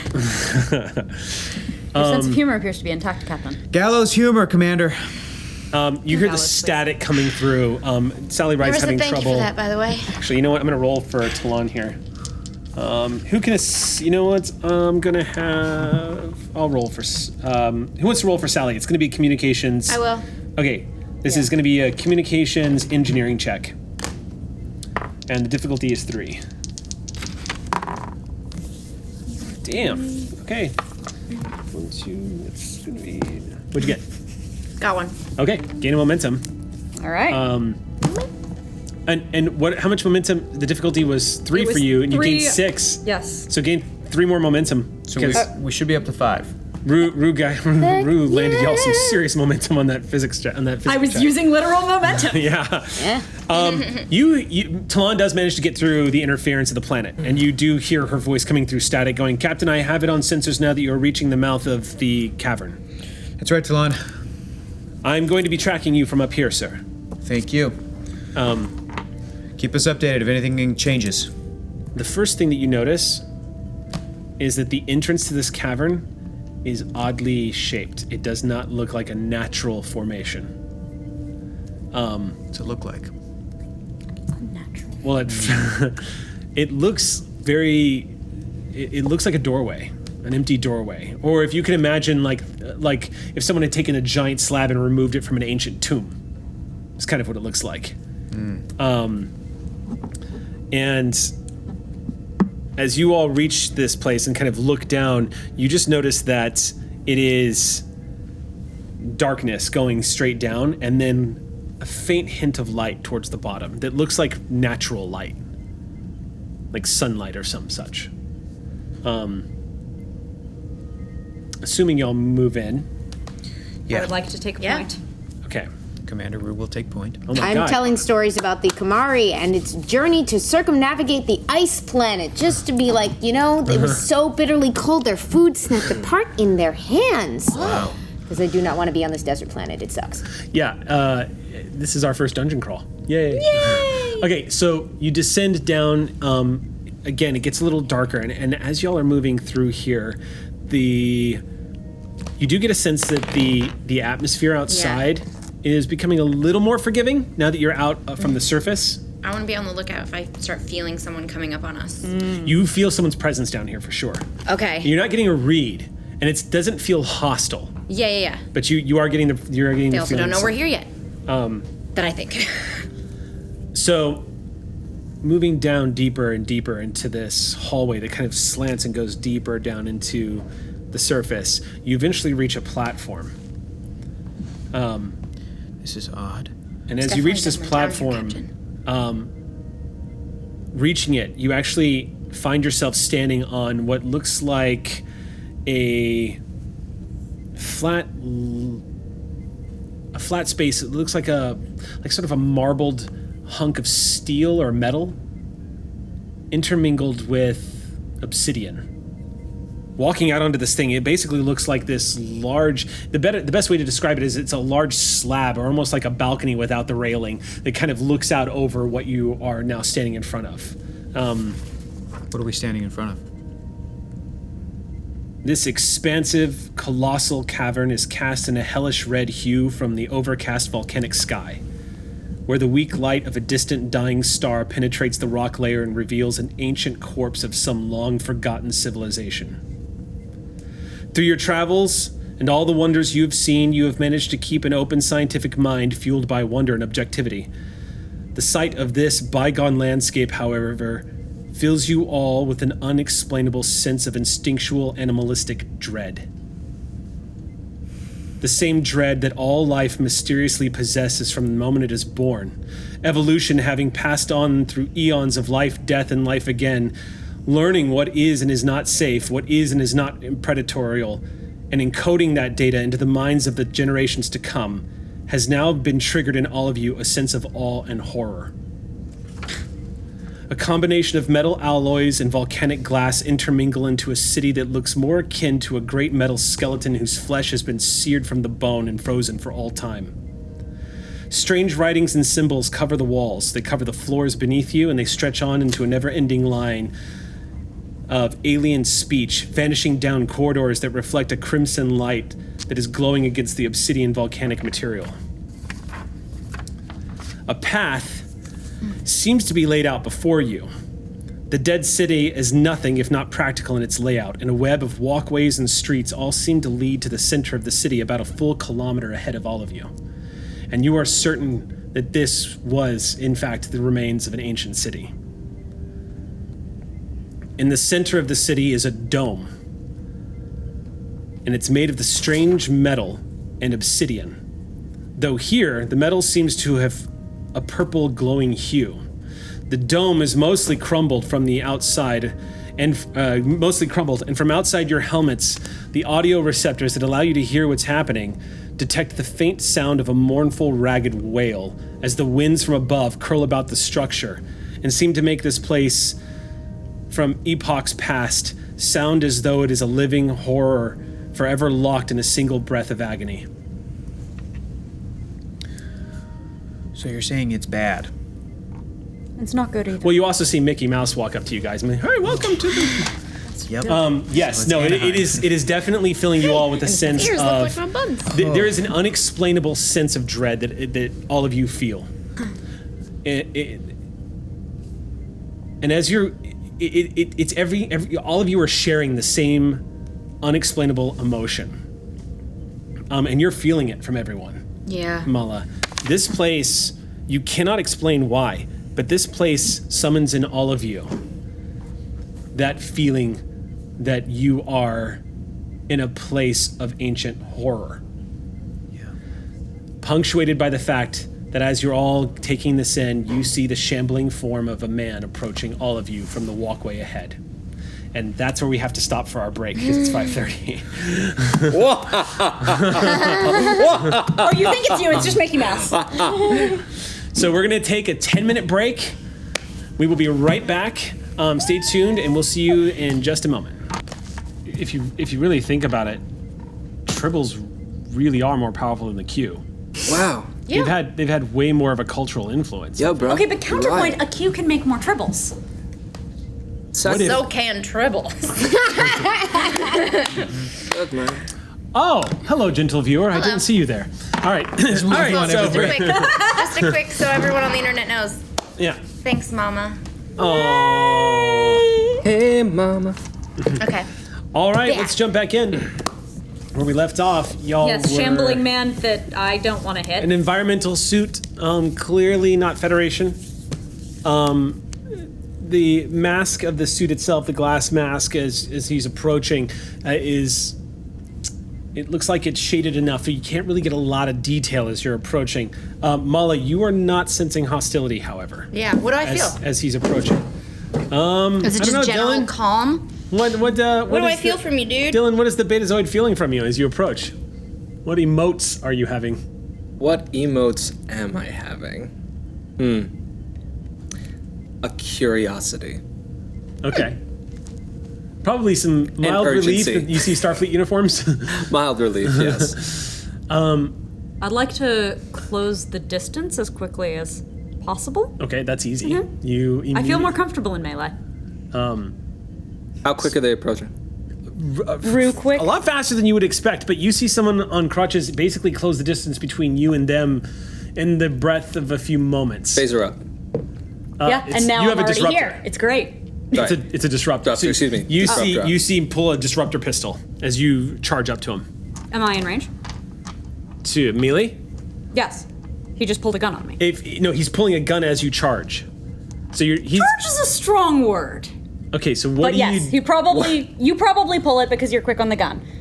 Yeah.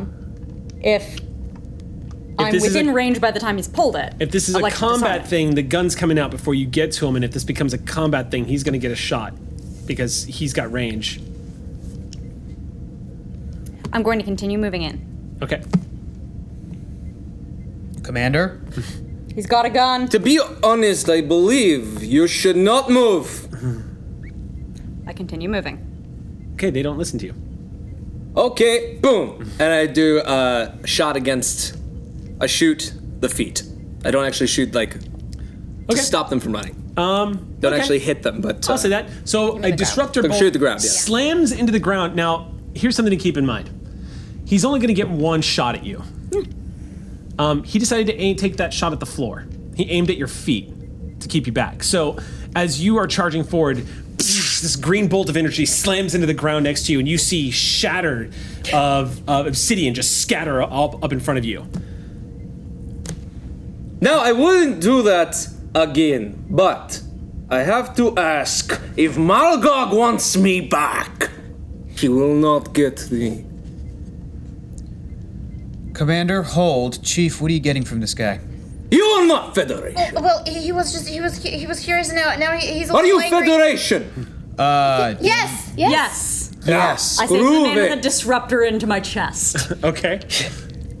Prove it. Oh, you're that close? Oh, hell yes. Okay, I'm so- not letting you get anywhere near the rest All of right, my then fruit. we need to narrate that, because if you're deciding to close I'm the difference continuing further, to close. okay. Yeah. So he wants to take a shot at me. so they're walking into your gun basically. Yeah. Okay. Yes, we're Federation. You're Federation. We're Starfleet. You are like Starfleet. Yes. Give me your access code now. Absolutely under no circumstances. There, now you know I'm Starfleet. That's actually pretty good. Yeah, that's pretty good. I'd like that disruptor now. No, you will not get this to us up there. We must go now. I'm Captain Rafael Martinez of the USS Sally Ride. I know you are, and that is Commander Rue, and that is Madeline, and that is a doctor. Very brilliant doctor. You need to come with me.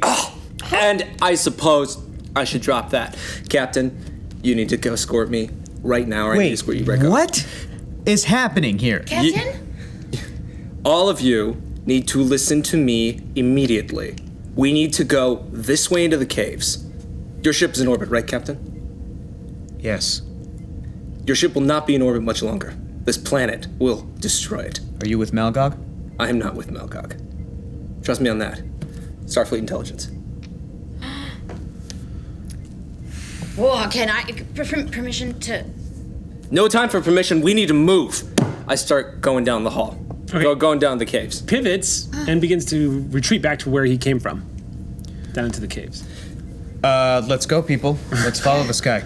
Captain, are you aware of Malgog's weapon that he has been using? All right, so y'all are having this dialogue as I you're. want to trail as close to him as possible and start insight checking every bit of it. Okay, so let's slow it down for a bit. So Yeah. you guys are all moving towards Yes. the direction.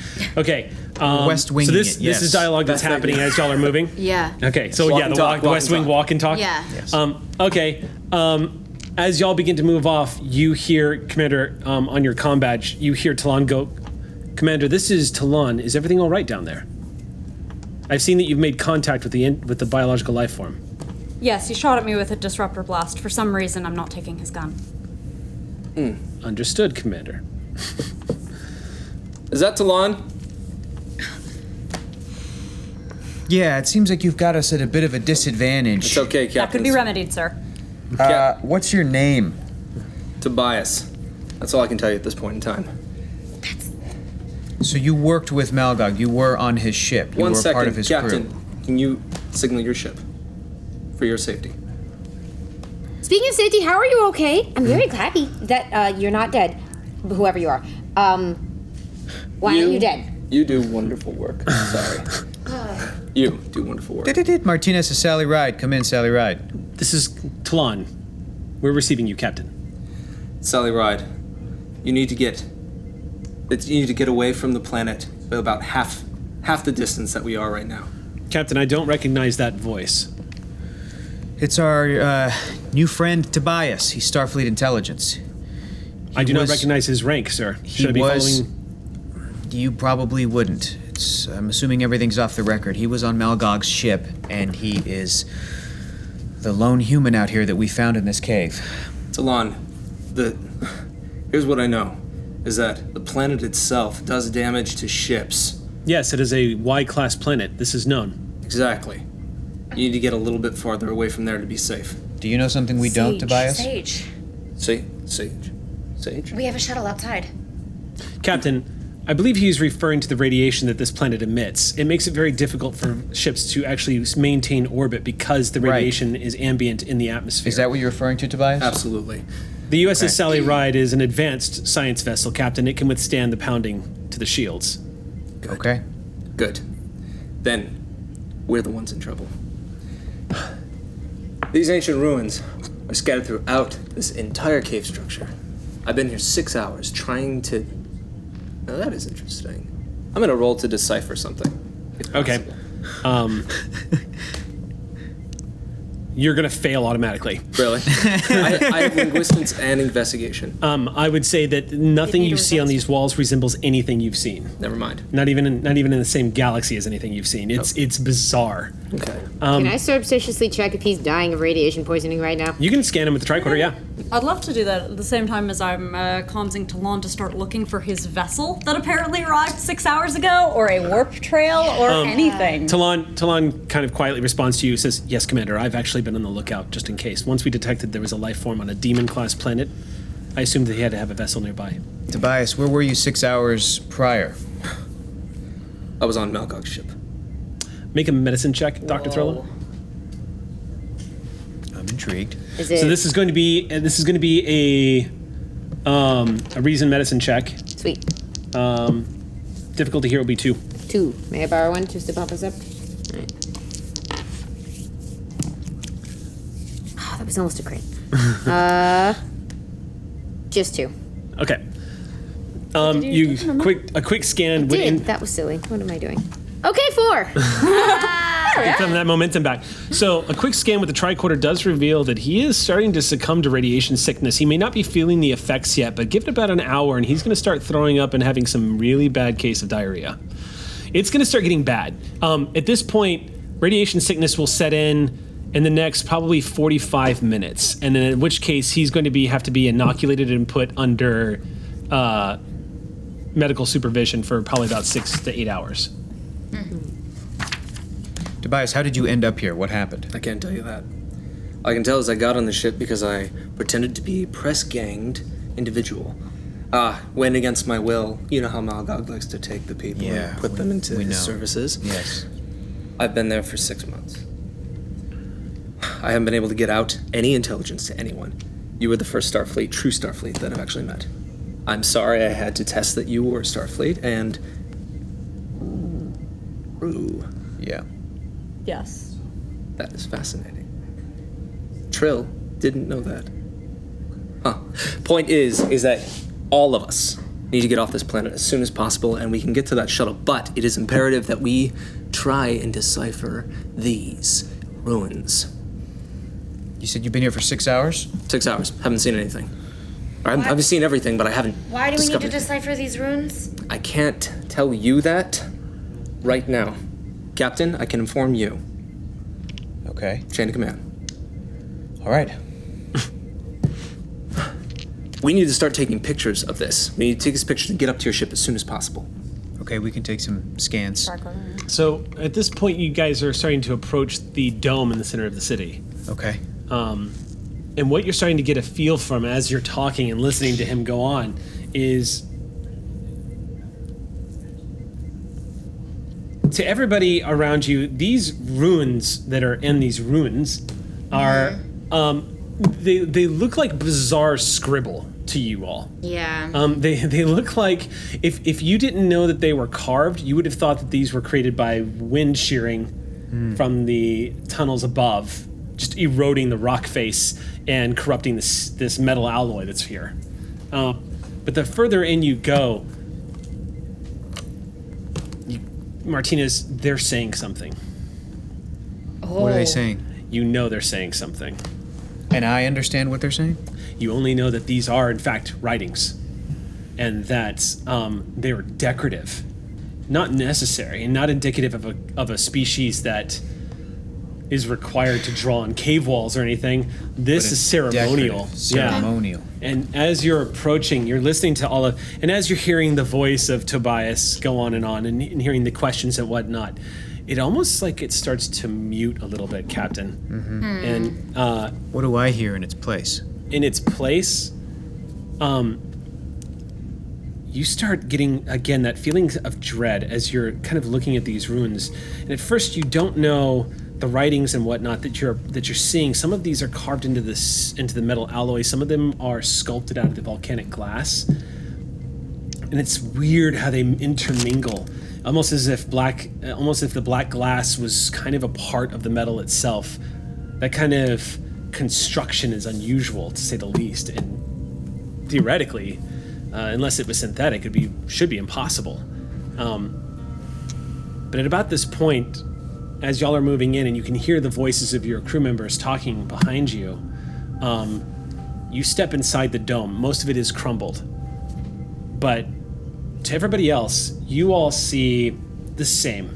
This dome looks like it was made out of this black volcanic glass and this steel, this bizarre metal alloy that's kind of purplish in hue with the light in here.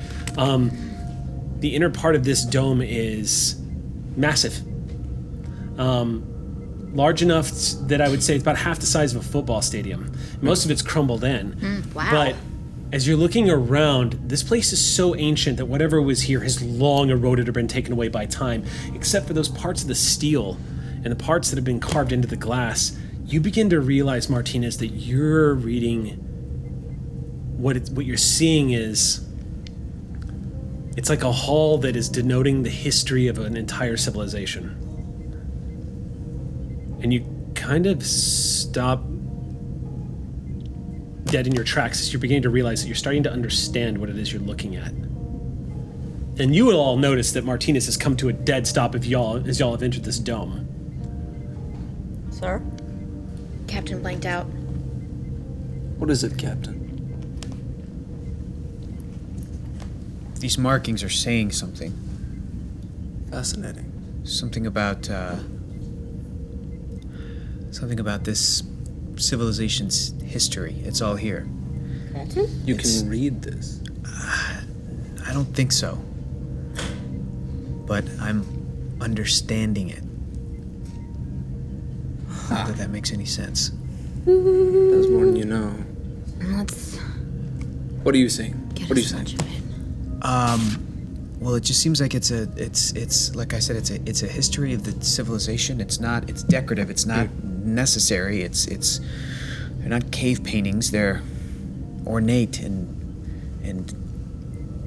It begins to click with you. And the more you look at them and the more you kind of observe them and what they are, it's almost like you're reading between the lines. Like when you're watching Shakespeare for the first time, you don't know what the hell the words mean, but you're getting the gist of what's happening, and you know what it's like when Polonius gets stabbed. And you're kind of just sitting there watching all of this up on the walls, and you're like... And it all starts to come into place for you as you're putting it together. For some reason, you kind of understand what these runes say. This civilization is ancient beyond anything the Federation has encountered before. anything. Even the Guardian of Forever. Save maybe one. Yeah. Not necessarily the Guardian of Forever. That kind of predates a lot of stuff. Yeah. But as a civilization, as a city, this you see a history unfold. You catch little words here and there that are popping into your mind as you're seeing certain things written up. You swear you see the word progenitors on the wall. Something called the progenitors. Something called the preservers. And a travel, a journey made by the preservers. But you can't make it out, because as it continues to evolve, it begins to make mention of a race that calls itself the Iconians. What was that word? And it continues going on. You kind of just breathe it out loud as you hear the words Iconians in your head. Iconians. What did you just say? Iconians? It talks about it vaguely mentions the relationship between the Preservers and the Iconians when the Preservers came through this galaxy, and the part that they played in saving or perhaps uplifting. It's unclear, but they had some kind of relationship with the Iconians. But the Iconians apparently didn't originate here in the Milky Way. You continue scrolling through, and you begin to sort of remember, Martinez, that the Iconians had been written about before. They've been talked about, and for a long time they were thought of as myth until the USS Enterprise D discovered an Iconian gateway. And the myths say that the Iconians could appear out of thin air, that they were devils that could just appear wherever they wanted to at any time. And the Iconian gateways would allow them to simply just open up rifts in space-time and allow them to step through a door anywhere they wanted, any time that they wanted. A technology far beyond anything that anyone in the galaxy has seen before. And to this day, no one truly understands it. From what you understand, the Iconians were wiped out hundreds of thousands of years ago from an alliance of races that banded together to put down their tyrannical rule. Technologically speaking, the Iconians were one of the most dangerous races to ever exist.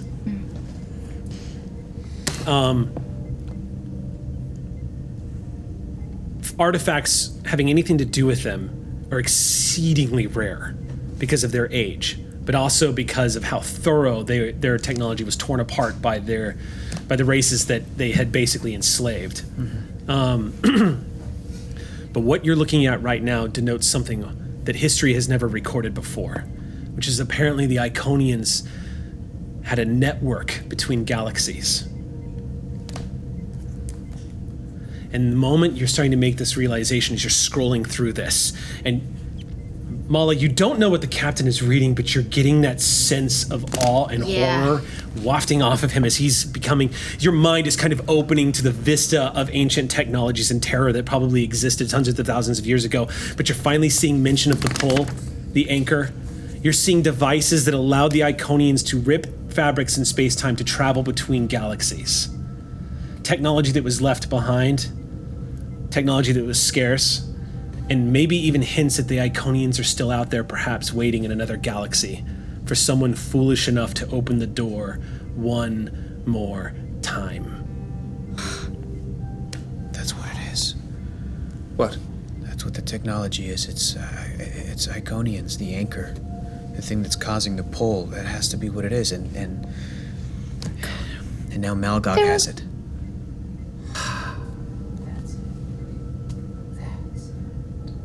That's what he's been doing. Huh.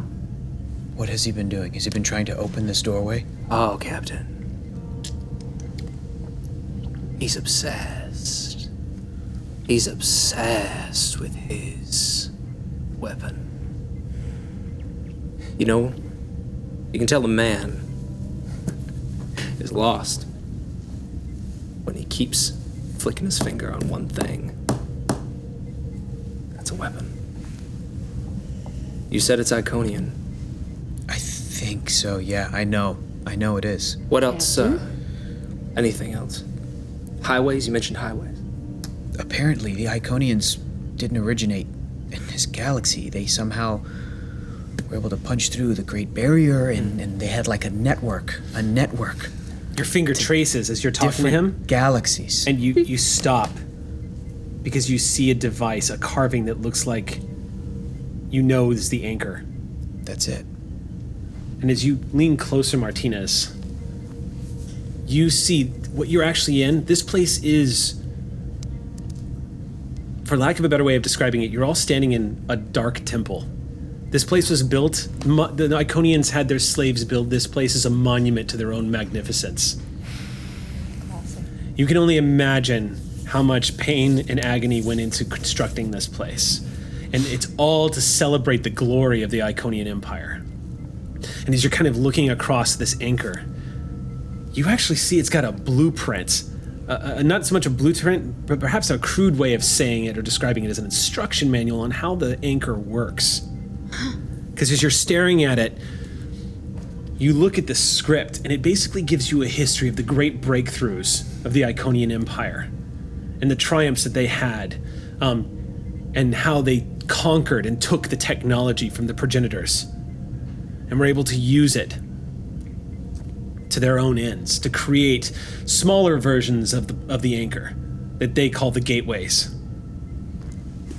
To travel between galaxies. In other words, those ancient Iconian gateways discovered by the Enterprise apparently are the lesser version of the anchor that Malgog is using, that perhaps where some of this technology may have originated from on this side of the galaxy.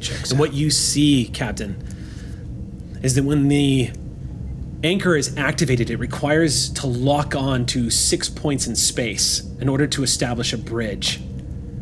And then it needs a point of origin to chart the course in order to launch the bridge essentially and open it.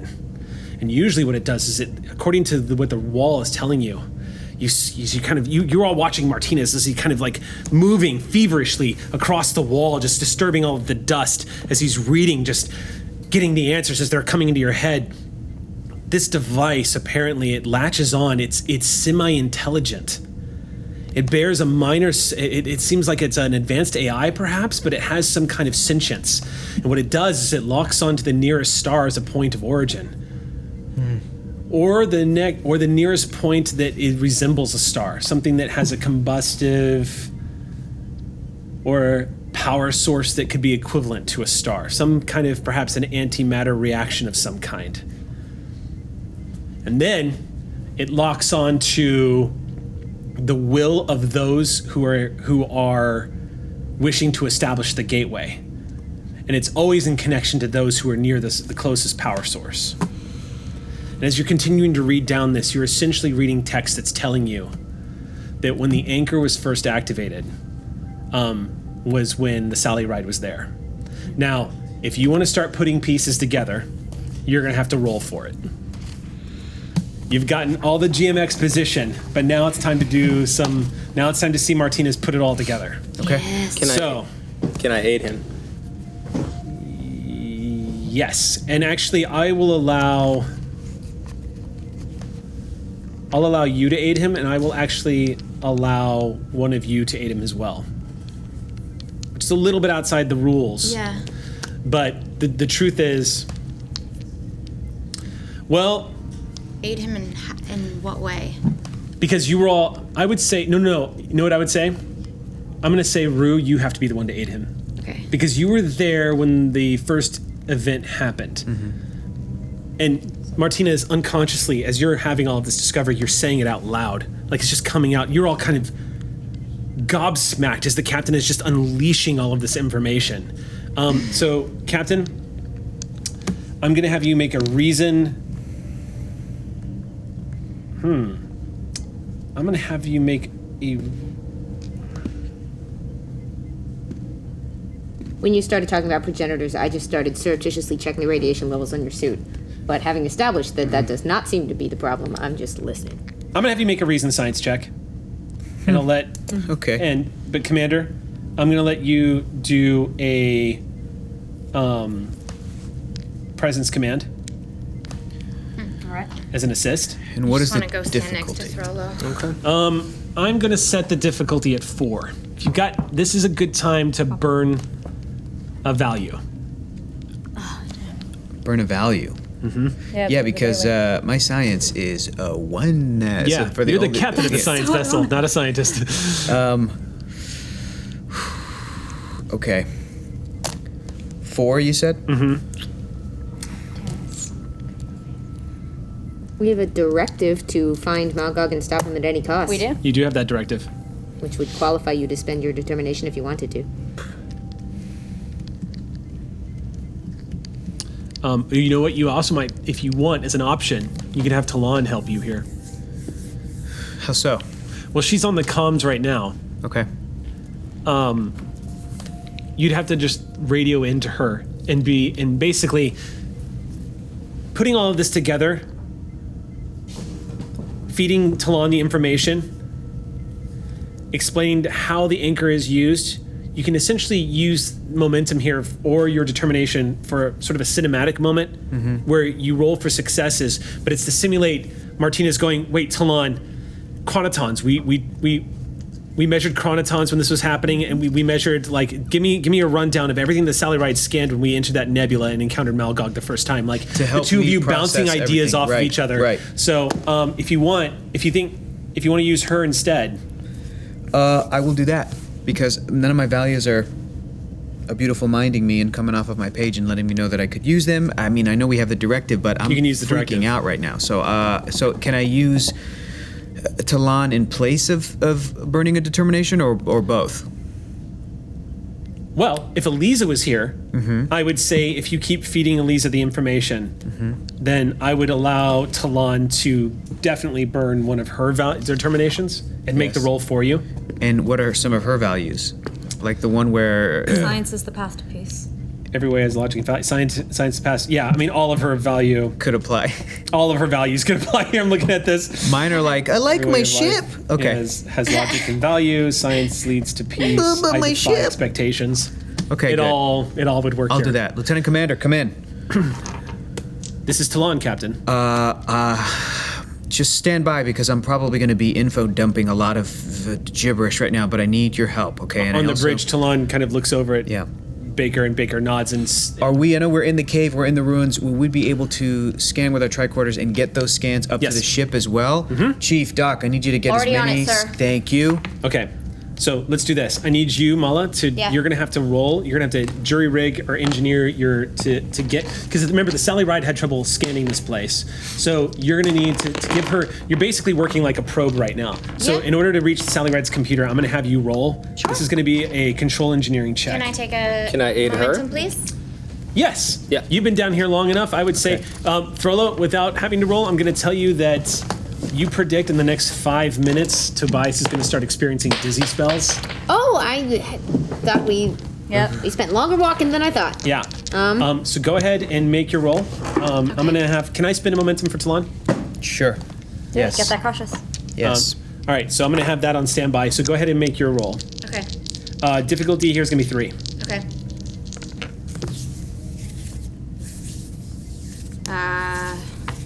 3 successes from me. Dang. You done it. I did. Okay. A few moments pass and you hear Talon saying, "Data's coming through now, Captain. This is extraordinary." Yes, that is the appropriate word. All right, let's see if Talon sciences this. So, burning the, so 2, I'm gonna set the, well, okay. Let's be realistic here. Taking all the information and making the leaps of logic that you're gonna have to make to put 2 and 2 together.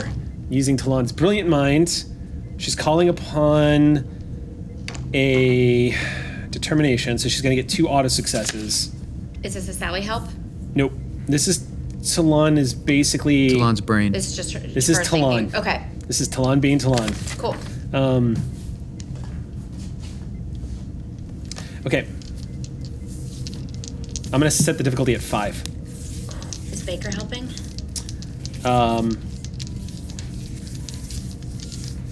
I'm not gonna allow an assist on this. Okay. I'm gonna put this all on Talon's shoulders. Cool. Talon's gonna have to put this together. Okay, Elisa. Everything's on you. Except Eric rolls for you. 2, 4. I rolled an 18, an 11, and a 2. Yeah. Oh, So she crits. Yeah. Wow. So and she gets got it a it. success. That's great. So 2 successes from her determination spend, 2 more, and then an 11. The 11, yeah. So she nails it. Wow. She gets Right. 5. Okay. That's great. Bam. Does that mean I don't have to roll down here? You're basically like, okay, Talon, tell me what this all means. Like, I'm Yeah. having trouble. I don't understand. How does this all connect? Question, can we do this off planet? I'd like to declare something that I've been trying to do, but I don't want to take up extra Go ahead. time. Yeah, you can interject here. Quick question. Yeah. Do I need to make a momentum spend to say that I brought the pattern buffers from the shuttle? Yes. Do we have enough momentum? Yeah, we got Generally 3. speaking, creating advantage costs 2 momentum. Yeah. I mean, is that okay?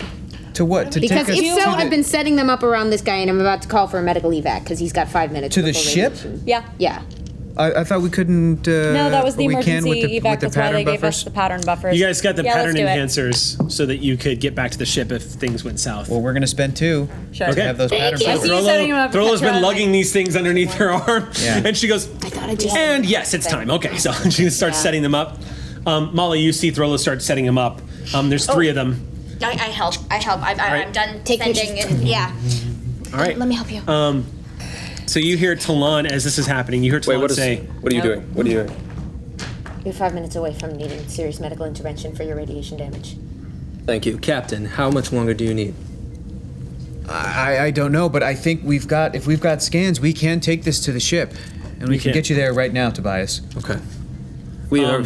Right. If you've missed anything, you let us know right now.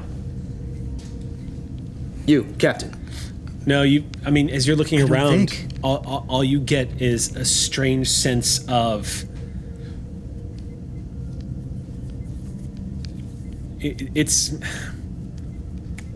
the only way, I mean, I've described it as dread, but the only thing the only thing that really hints at it is if this thing is activated and it's successful, if it actually works, doomsday is what comes to your mind. The Dominion with the least of everyone's problems. Hell literally breaks open. It would be the Iconians are returning to this galaxy. Bad, sad, bad. Well, From bad. Ferengar to the real Borg bad. homeworld, no one would be safe. Martinez to Sally Ride. 1 to beam up. You give Tobias access to the bridge. we can't beam. Sir, That's what the pattern buffers are for. Wait. It'll work. we need to get him to med bay. Yes, Doctor? Yes, please. Okay. Okay. Make sure that he makes it to medbay. So we can get all of you up here if you have what you need. I can go with Sage in the shuttle and get that. Rue is correct. The sooner off this planet, the better, and we need to move now. You sure?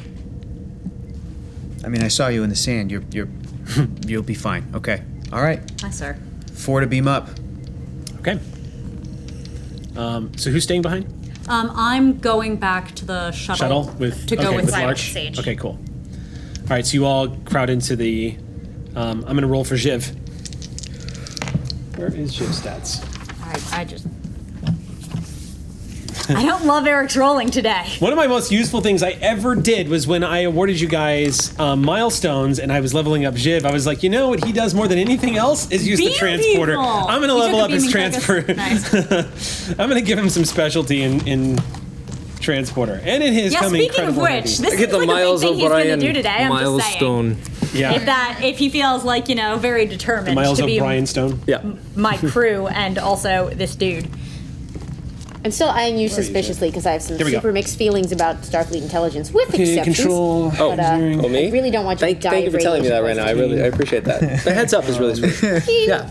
Good. I mean, if you're I love suspicious to of me, as see long our as you tell me. Thank expressions you. matching. Throlo. Yep, we're good. Okay, But I really don't want you to die. so of radiation. difficulty. Oh wait, you know what? Can you roll for the Sally Ride? Yes. Good. So it's going to be a computer engineering check. Yeah. No. Yep. We're good. Okay, difficulties. Okay. What'd you get? She's a tree. 1 success. Okay, cool. Yeah. Yeah, you guys get site to site transported right to sickbay. Rue, you just take a moment as you're about to leave. This place is a monument to the greatest threat this galaxy has, to this point, ever known. It is a shrine to pain and dominance on a level that is mythological, at minimum. For all that it is very large scale and mythic and has cosmic consequences, all I can think about are the messages of the Dulagari after the Iconians attacked. And whether the Orb of Journeys fits into all of that somehow. And I make my way out. You mean when the crystalline entity attacked? Oh yeah, it was the crystal. Yeah. There we go. Okay, so you make your way back. When you get back into the shuttle, you settle down, and the environmental the pressure inside the shuttle immediately clears out, and Sage, still with her helmet on inside the shuttle, just goes, "You got back just in time. Is everything good?" What is happening? Why don't we go catch up with what's going on the ship, shall we? Okay. Let me get Sage to get out of here. Sage. I'm gonna give. Oh, Am I rolling for shuttle? yeah, roll for shuttle. Good. Oh, actually, The number's 11. Do shuttles crit? Do they have Yeah, like anything? they're a ship. Yeah, I believe if you roll a natural. I rolled a 4. I don't know if that's a crit for a shuttle. No, Okay. it's gonna be a crit for. But it's okay because Sage crit. Cool. Cool. Good. So. Hey, Sage, we don't die. Right now. Okay, so 2, 3, and you got 4. Okay, yeah. So Sage appears to have gotten the hang of this. Was any momentum generated from that? Yeah, one momentum. So, Rue, you take one last look at this ancient world that was uncharted, and as you're pulling away, you see a lot of these monoliths. Whatever they're made out of has actually withstood the test of time, And on them, as you're pulling away, you catch glimpses. These things are like 20 stories high in some places, 10 in others. But you are certain, based off of what Martinez has told you, is they map out their glorious history of conquest and domination. This place must have just been a place. You get the impression that this whole planet used to be. You get the impression that this whole planet is probably a graveyard to the enemies of the Iconian Empire, and built to celebrate the pain that they brought. As you're pulling away, Sage just goes, "I don't know why, but I really didn't like it here." Not much to like. And there's a bit of rattling as y'all begin to escape Atmo, and then finally there's that smooth sailing as you guys clear the atmosphere and you see the cool black void of space ahead of you and the Sally Ride. And you see the Sally Ride shields are fluctuating. Almost like if a solar flare was hitting the shields, but you see like this glow as it kind of like waves off as the radiation has just been nonstop pounding down the shields. In the corner of the shuttle, I get on my comms and have a very detailed conversation with Seed. This conversation, you get about halfway through it explaining about the person you encountered, that they're into sickbay, and you hear they've been directly beamed to sickbay, and he's like, "On my way to sickbay now, Commander." Good work. With a full security team. The good ones. You all beam in. And you see Matazi look up and sees you all in your environmental suits and just picks up a medical tricorder and begins to scan immediately. Tobias and... Computer, erect a level 2 force field. Force field comes up around all of you. Oh, well.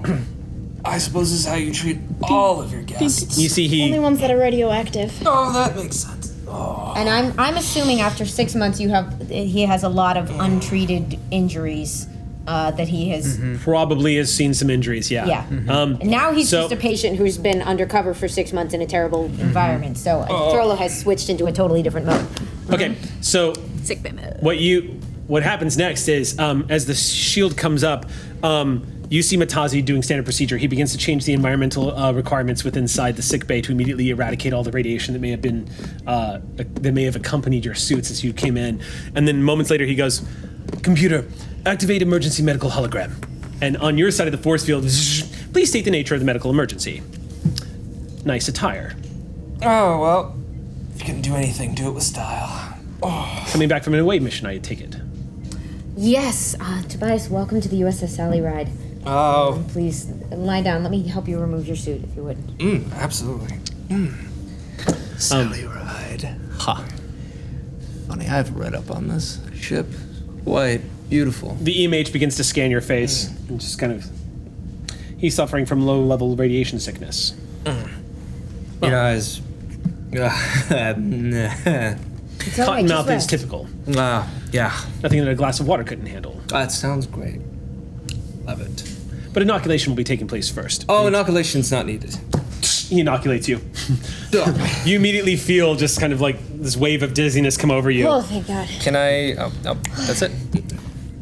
And then you see up at the computer, you hear the computer say, "Radiation levels normal." And you see computer lower force field. And then the EMH puts the tricorder down, says, "If that'll be all, I am usually used for real medical emergencies." Thank you. Thank you. I enjoy wasting my time. So nice that he enjoys things now. He does seem to be Jib would get evolving. along. He walks over and helps your helmet off and says, "I was hoping I wasn't going to see you in one of these again anytime soon." He sets the helmet down with a smirk. Oh, seeing that I'm allowed to now, I start to take mine off. All right. And Matazi turns to you and says, "Are you feeling any?" And he doesn't get to finish the sentence because the doors of the sick bay open up and a Starfleet officer in a strange mask comes charging in with a phaser rifle, flanked by 3 security officers. And he comes up and immediately raises the phaser rifle at you and says, "Doctor, please step away." This is my patient, Tobias. I'm inoculated, right? Yeah. Yeah, you're fine. Yeah. You're just kind of like, Oh, I'm awake. I thought I was out. no. Didn't okay. knock you out. They help take away your radiation Got it. damage. Commander, is this your doing? Am I? You can, wait, yeah, no, you can you- chirp. yeah, I would say down about on this the- point you're landing. We'll just say that as time has passed, just to cut, we'll do a little Hollywood cut, and the shuttlecraft is landing at about this point. Sir, I have no idea what you're talking about. Boy, all right, everybody, just stand down. This is Tobias. He's Starfleet Intelligence, and Do we have any identification on you? Can you prove that you are Starfleet Intelligence? The Yeah, point of that's- Starfleet Intelligence is to not prove your Starfleet Intelligence. Then I can't help you. And he keeps the phaser rifle leveled at you. What is your name again? My name is Chief Security Officer, and that's all you need to know. My orders right now are to protect the vessel. Chief Security Officer, I'm going to make it very, very clear to you. If you want to be on this ship in 24 hours, you will drop that weapon. I'm sorry, what? The commander and the captain are the only people who can instruct me to do anything. And right now, you'll do as I say, or I will stun you into oblivion. actually, you're gonna do what he says. Captain? Yes. Captain, Thank I'd you. like if Tobias did what I said and sat down and told us about your various injuries. You need to rest. You just put the phaser rifle down. We will figure out a way. There may be ways for us to determine his status in Starfleet Intelligence. We're Yes, working Captain. on that. But in the meantime, this was a rescue op. Thank you He's very been much. down there for 6 hours. He's radiated, Give me that disruptor. and he was on Malgog's ship for another 6 months. It's disabled now. Can't let you write.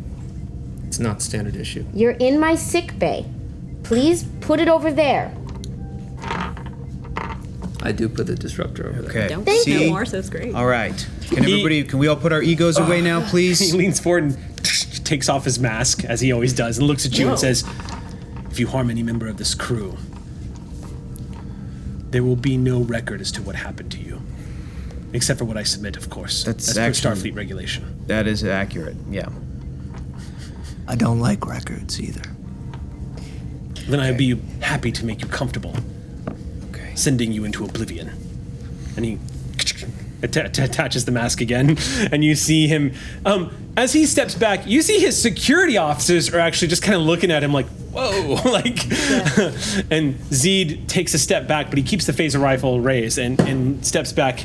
Well, I see your hormones are fine, so let's move on to your other major injuries. Matazi is standing there just going, still a sick bay, everyone, still a sick bay. Permission Captain, to thank resume you. my duties, sir? Granted, yes. Cool. Matazi says, you're not going anywhere until I scan you. Yes. And he begins to scan and says, all right, you're clear, but you need to leave the suit here. Yeah, I don't need it. Okay. Okay. A few moments later, I want to find my queen. Captain, who sent that security Okay. team? I'm running straight there. okay. Who do you think? Is that your commander? Felt Yes. spikes of concern from me. Commander Running straight there. Rue. Commander Rue. Yes. Yeah, how long has Commander Rue been on this ship?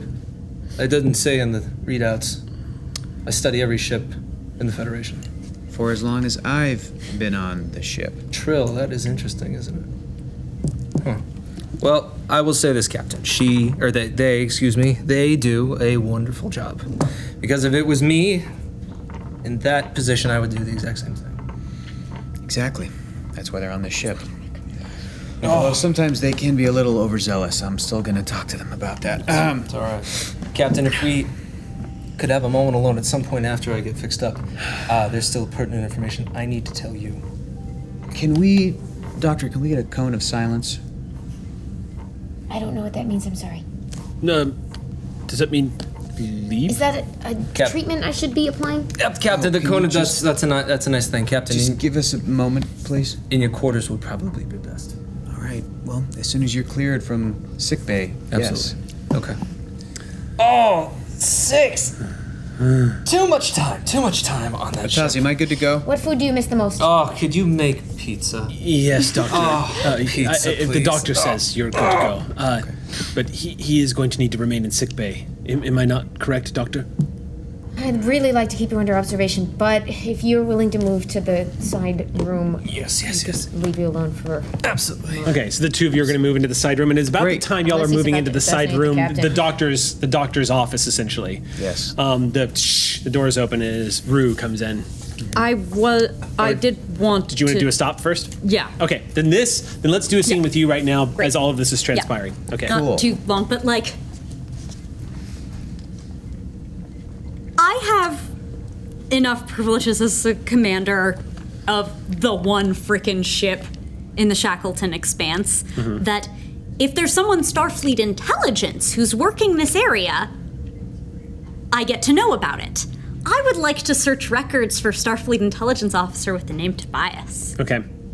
You beeline for like a computer panel in the shuttle bay. If you get off the shuttle, you just Jiv just goes, welcome back. As you move over to the wall and immediately throw your helmet onto the ground and start searching. The first thing that comes up is you see known intelligence operatives, and you immediately see Kunert's face pop up and associated with the Sally Ride, holding the rank of commander. You kind of scroll through and continue to scroll through. So now I'm going to need you to make a computers check as you're doing this. Yep.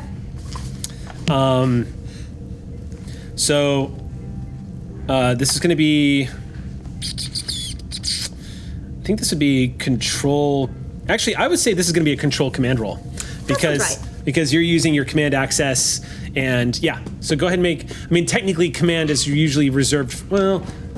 Technically command is usually reserved for, like, command actions, but I think this would totally This apply. makes sense to me as, Me too. I think it would fall into the purview. That does make sense. So go ahead and make your roll. The difficulty here is going to be 4... Yeah, but you know what, though? What? What's that? What's that, Sam?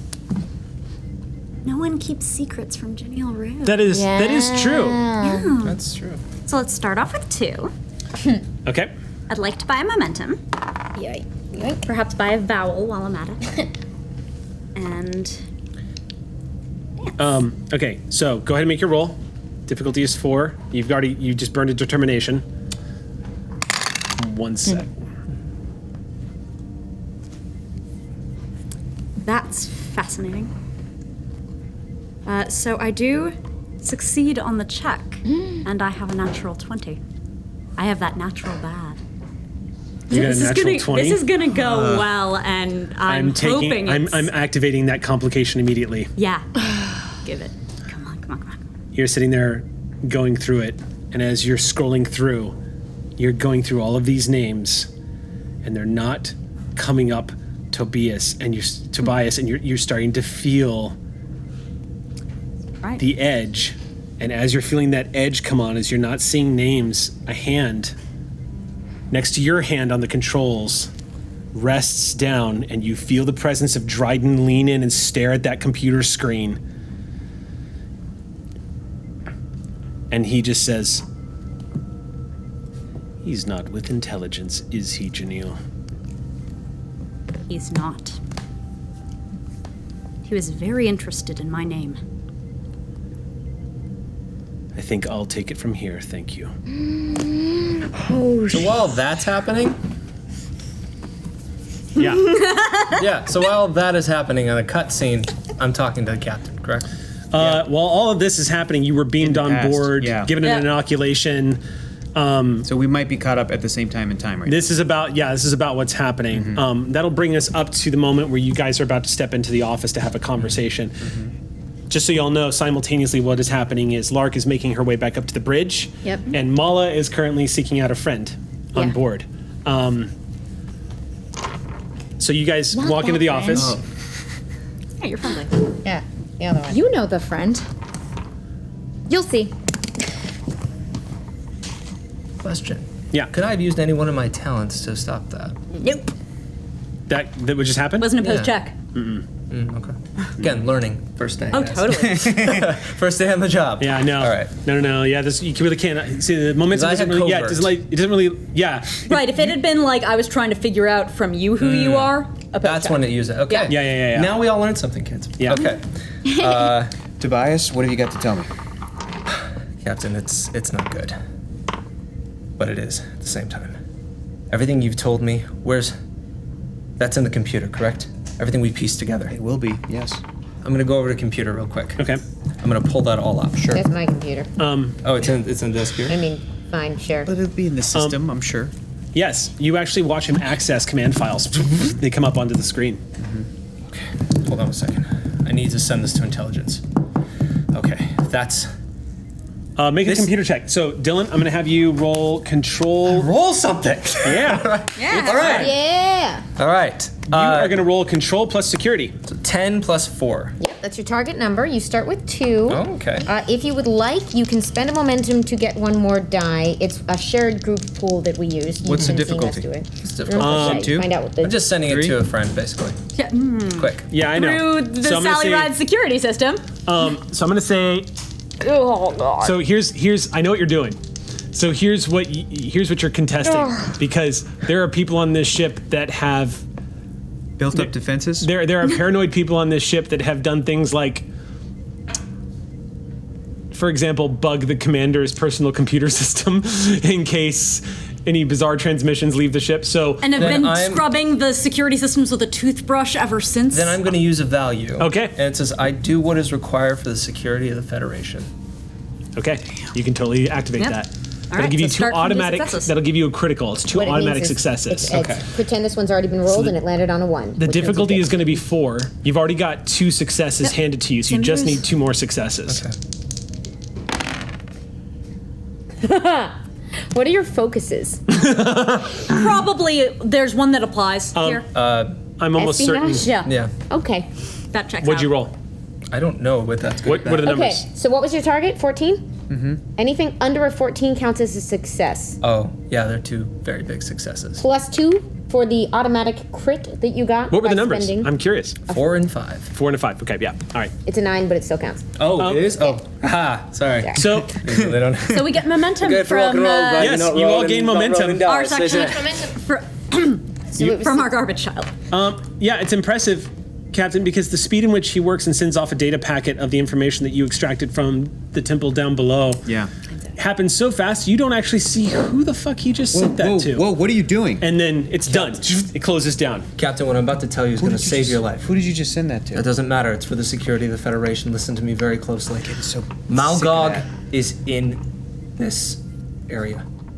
His ship is damaged. that. His ship is damaged? His ship is damaged. It's basically sitting duck. Zazarit had damaged it.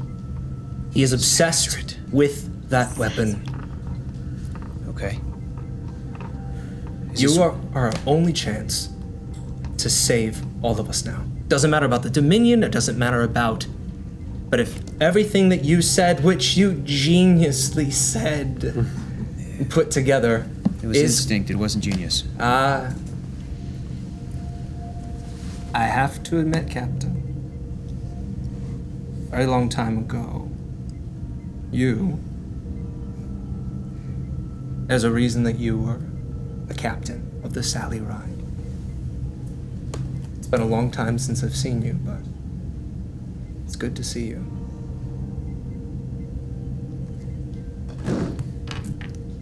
Are you feeling at ease? As you should be. I am. Yeah. Calm. Yes, surprisingly. Good. Who are you? Very old friend. But you can't recognize me.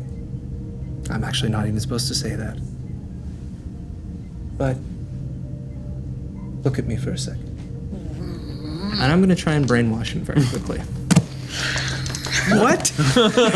in my office.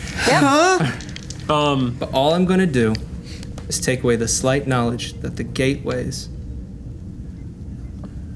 I'm gonna take away the knowledge that one man should not have. Okay, so It's an post check. you basically we'll say you pull out a small device that you have on you that kind of emits a low frequency hum that basically matches brainwave patterns, of which you have on file. Yeah. So I'm gonna say make a presence command roll. Okay. Little does he know that I have a delta brainwave because I'm my own grandfather. That's right, I went back in time. What? So make a presence command roll, and the Okay. difficulty here is going to be 3. And guess what? It's contested. So I have to roll. So Yep. I have Yeah. So presence. oh no, I'm sorry. Difficulty is going to be 1, and it's a Yep, contested opposed roll. to. So it's going to be versus you. So Martinez, Yeah. this is going to be a control command for you. And mine's a presence command. Yep. So that's 12 plus 5. Do you want a momentum, Captain? Captain. How mad are you Captain. guys going to be if I point out to him that he can do Yeah. a game useful thing right now? Oh, I think he probably knows that he has a focus in this. Not only that, he has this. Well, but...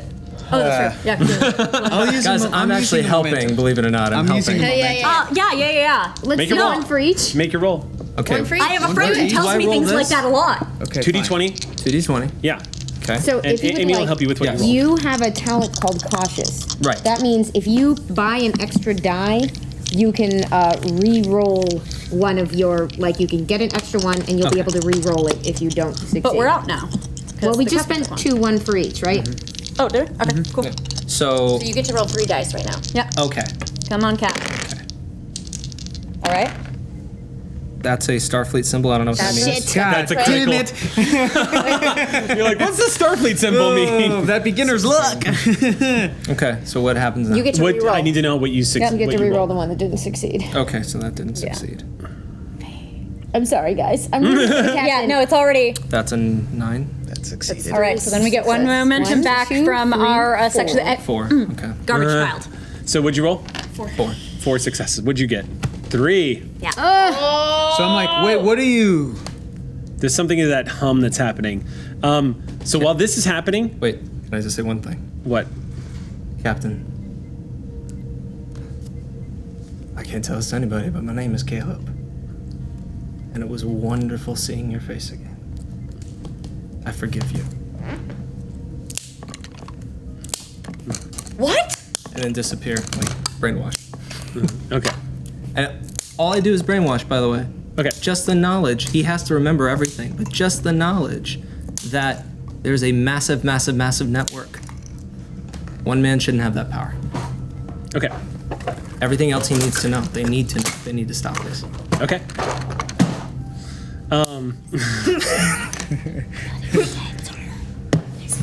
All right. Meanwhile,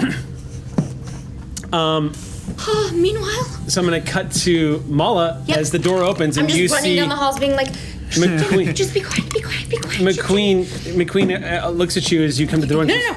Stay in. Can I come in? Thank you. I I just duck under her arm. Okay.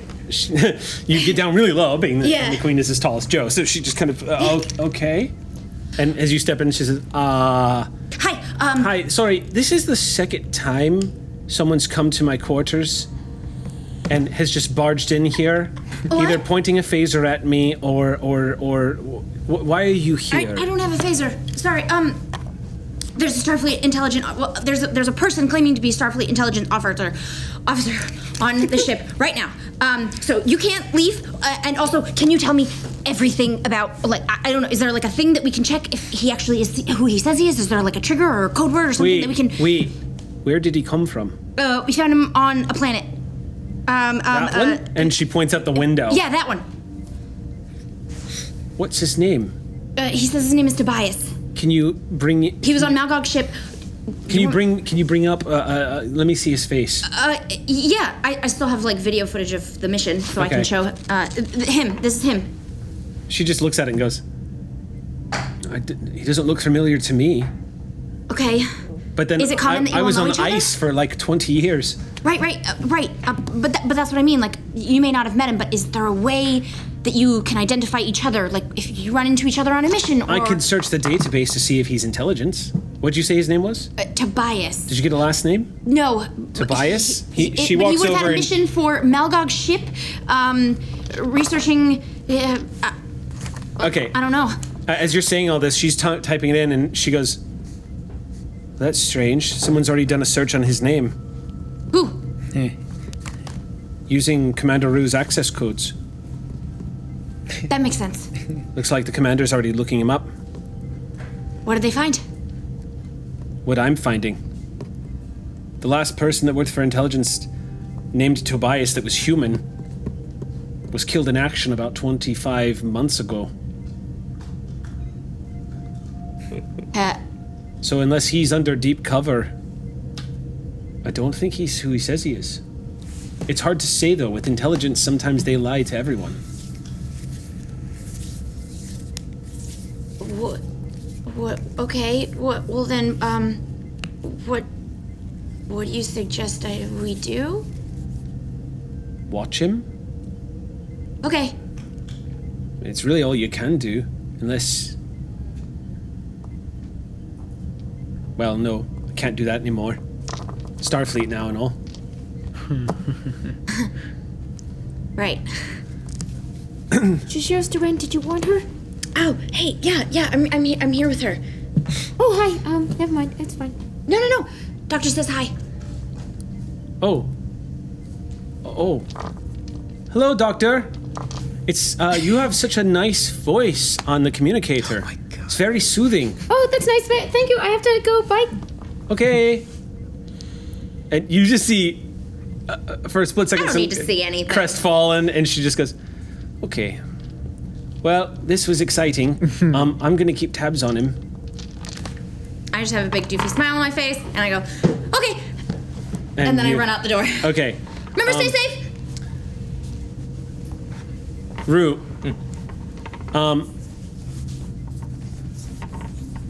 You are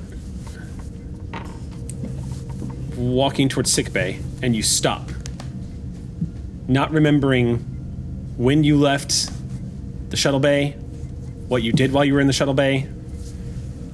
What was you vaguely remember searching for the name and not finding it, and that's it.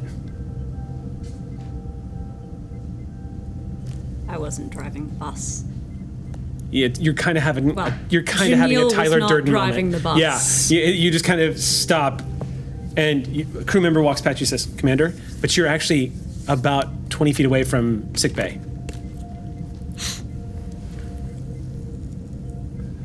But you have no recollection of how you got here or why you came this way, except for this is where you would have gone.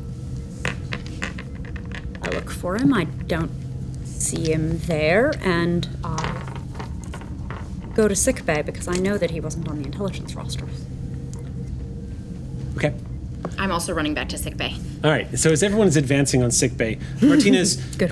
You're having a conversation with Tobias, and you're getting a sense of, oh, maybe that radiation kind of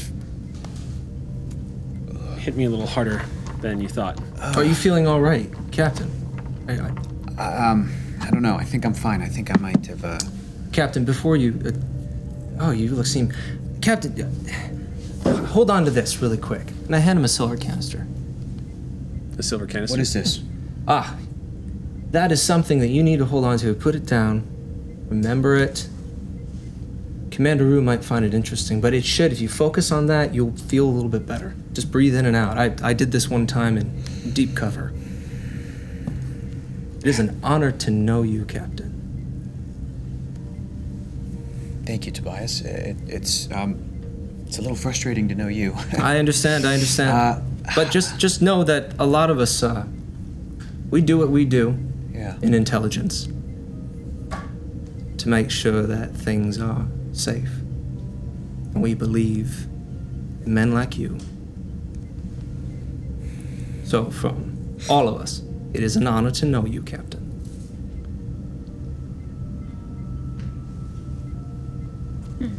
Sorry, I just feel like I had deja vu or something. No, sit for a down. second. Sit down. It's okay. Just breathe. Just breathe. Relax. Tobias, how did you get off of Malgog's ship? What happened? I told you. That's the truth. I told you I escaped. Someone was gonna out me. They knew I wasn't part of the crew. And the information I passed on to you is absolutely vitally important. The weapon is destroyed. Remember, the weapon is not functioning properly. His ship is not functioning. Because Zazaret attacked it. Were you there for the attack? I was. Okay. I had to escape, and I had to get the information off to you. All right. Sally Ride. I'm proud of you. How did you know to go to Viasu, to that planet down there? I escaped from there. We passed by. That's why I kept telling the ship to move away. Malgog's ship was damaged. He didn't have the sensors that you had. Okay. It was to save all of your crew and save you. You are our only hope. I know this is a lot. I know this is dire, but you can do this. We have faith in you. The Federation has faith in you. If anybody can do this, it's this crew. I know that. I'm confident we can pull this up. Thank you for your help. You're very welcome. Thank you, Is Tobias. Commander, you enter the room. You did notice as you're walking in that you see the doctor and Matazi just kind of standing outside going, do you think they're going to let us back in soon? Commander. They kicked you out of your own sickbay? You let them? They asked for an audience with the captain, and the captain was willing. I wasn't willing to let him leave sickbay, so they're in my office. Zed is also standing outside the office going, I didn't like how long he hesitated to surrender his weapon. It's all right. Transporters, it's disabled. We're going to dispose of it. Good. I'd be careful about touching it, though. He said something weird and cryptic, surprising no one. Well, if it hurts me, I'll be in sickbay. At that point, can we leave the office? Yeah, as you guys are walking out of the office. I pat him on the back, say, you're gonna feel better. And just remember what we talked about. Silver can. That's right. Silver can. What is that? And at about that point, Oh my, very quickly. Where's the bathroom? Oh, you're probably waiting to pee for Gosh, it's been a long time. hours. There's one right over there. Thank you. okay, at about that point, you go into the bathroom, Yeah. and the rest of you all come into the sick bay just in time to see him step into the facilities. Am I arrived? Yeah, we'll say you get there as well. Yeah. I was like, just let me know when I. You're breathlessly come running up huffing. Okay, everyone, I've got good news. Tobias has given me some intel that is very useful. Sir, where's Tobias? He's peeing right there. Oh, I'm supposed to watch him. Okay, yeah, we're all He's not watching. Starfleet intelligence. What? Yeah, he's not. McQueen. And what is he doing in... McQueen? Okay. If I wanted to beam I want off of this ship, I want to Or be against otherwise the door feeling, shenaniganate. making sure he's still in there. I'm like, Use no a- privacy. I want You to. can use a tricorder. or feelings. Or feelings. Oh, he's not in there anymore. He's not there. Yeah. No. What? Sir, there's no one in there. A few moments later. the Zed. What's that? I activate the Zed. You just turn and go, Zed, and he goes, puts his mask on, and immediately says, computer, location of the person named Tobias. And you hear, Tobias is in Shuttle Bay 3. And then at that point, you hear Shiv go, Captain, there's somebody taking a shuttlecraft. What the? What do you mean? one? Somebody stop him! What are you doing? He's disabled the security measures. I can't get a tractor beam on him. Get me to a computer. I'm getting to tactical. Hail him! Hail that crap! So I'm hailing him and also trying to so stop him. you guys are rushing up to the bridge. Yeah. Where is everybody else going? As y'all are rushing up to the bridge. Bridge. Okay, Beam me you to guys bridge. get up to the bridge. Beam me to bridge immediately. Site-to-site transport.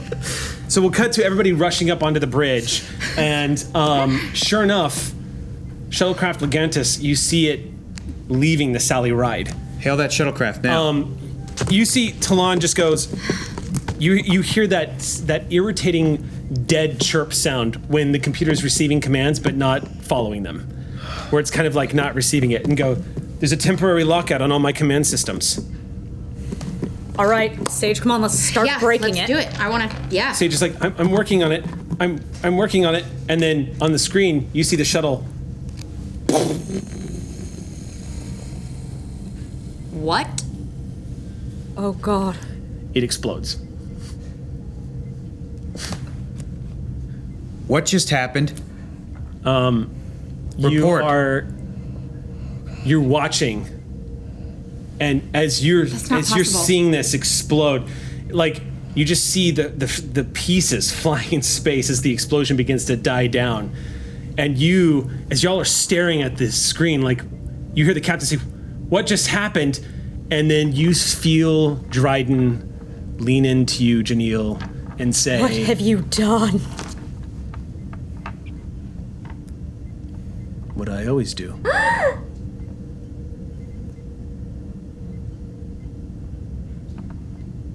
I was protecting us. He's 31.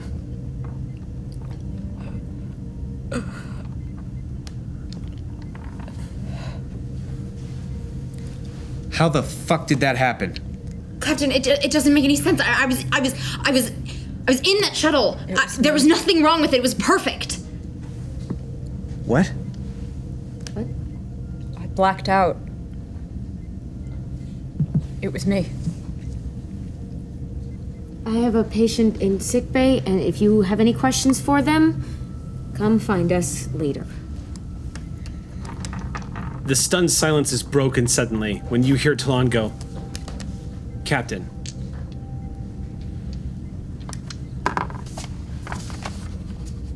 I believe that explosion may have revealed our location, sir. I'm detecting an Orion Blackguard modified vessel on sensors at long range coming this way. Malgog. Hold position. Shields up. Red alert. Red alert. Battle stations. And that is where we have to leave tonight's episode. Jesus. Yes. Well done. Well done. Surprise, kids. You feeling surprised? Dylan, well done. Surprise. Well it done. work? Thank you for finally joining us on Shield of Tomorrow. Thank you for having me. For facilitating some awesomeness. It was all you. I'm Thank sorry I helped you. No. Come here. Yeah. Oh, come here. You're amazing. Oh, you guys are this is so much fun. Thank you so much. I didn't even get to talk about the cool things my glasses did. I had all this stuff built in. Man. Maybe you could talk about it behind the shield. Behind the Shield, which will be coming up, and after that, of course, will be Gather Your Party. Next episode, everyone. Next episode is the finale of the story arc. Next episode is the final confrontation. Everything has been leading up to this.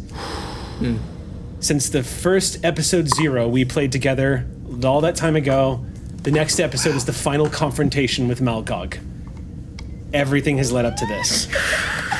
Suit up, kids. It's gonna be good. I just took the suit off.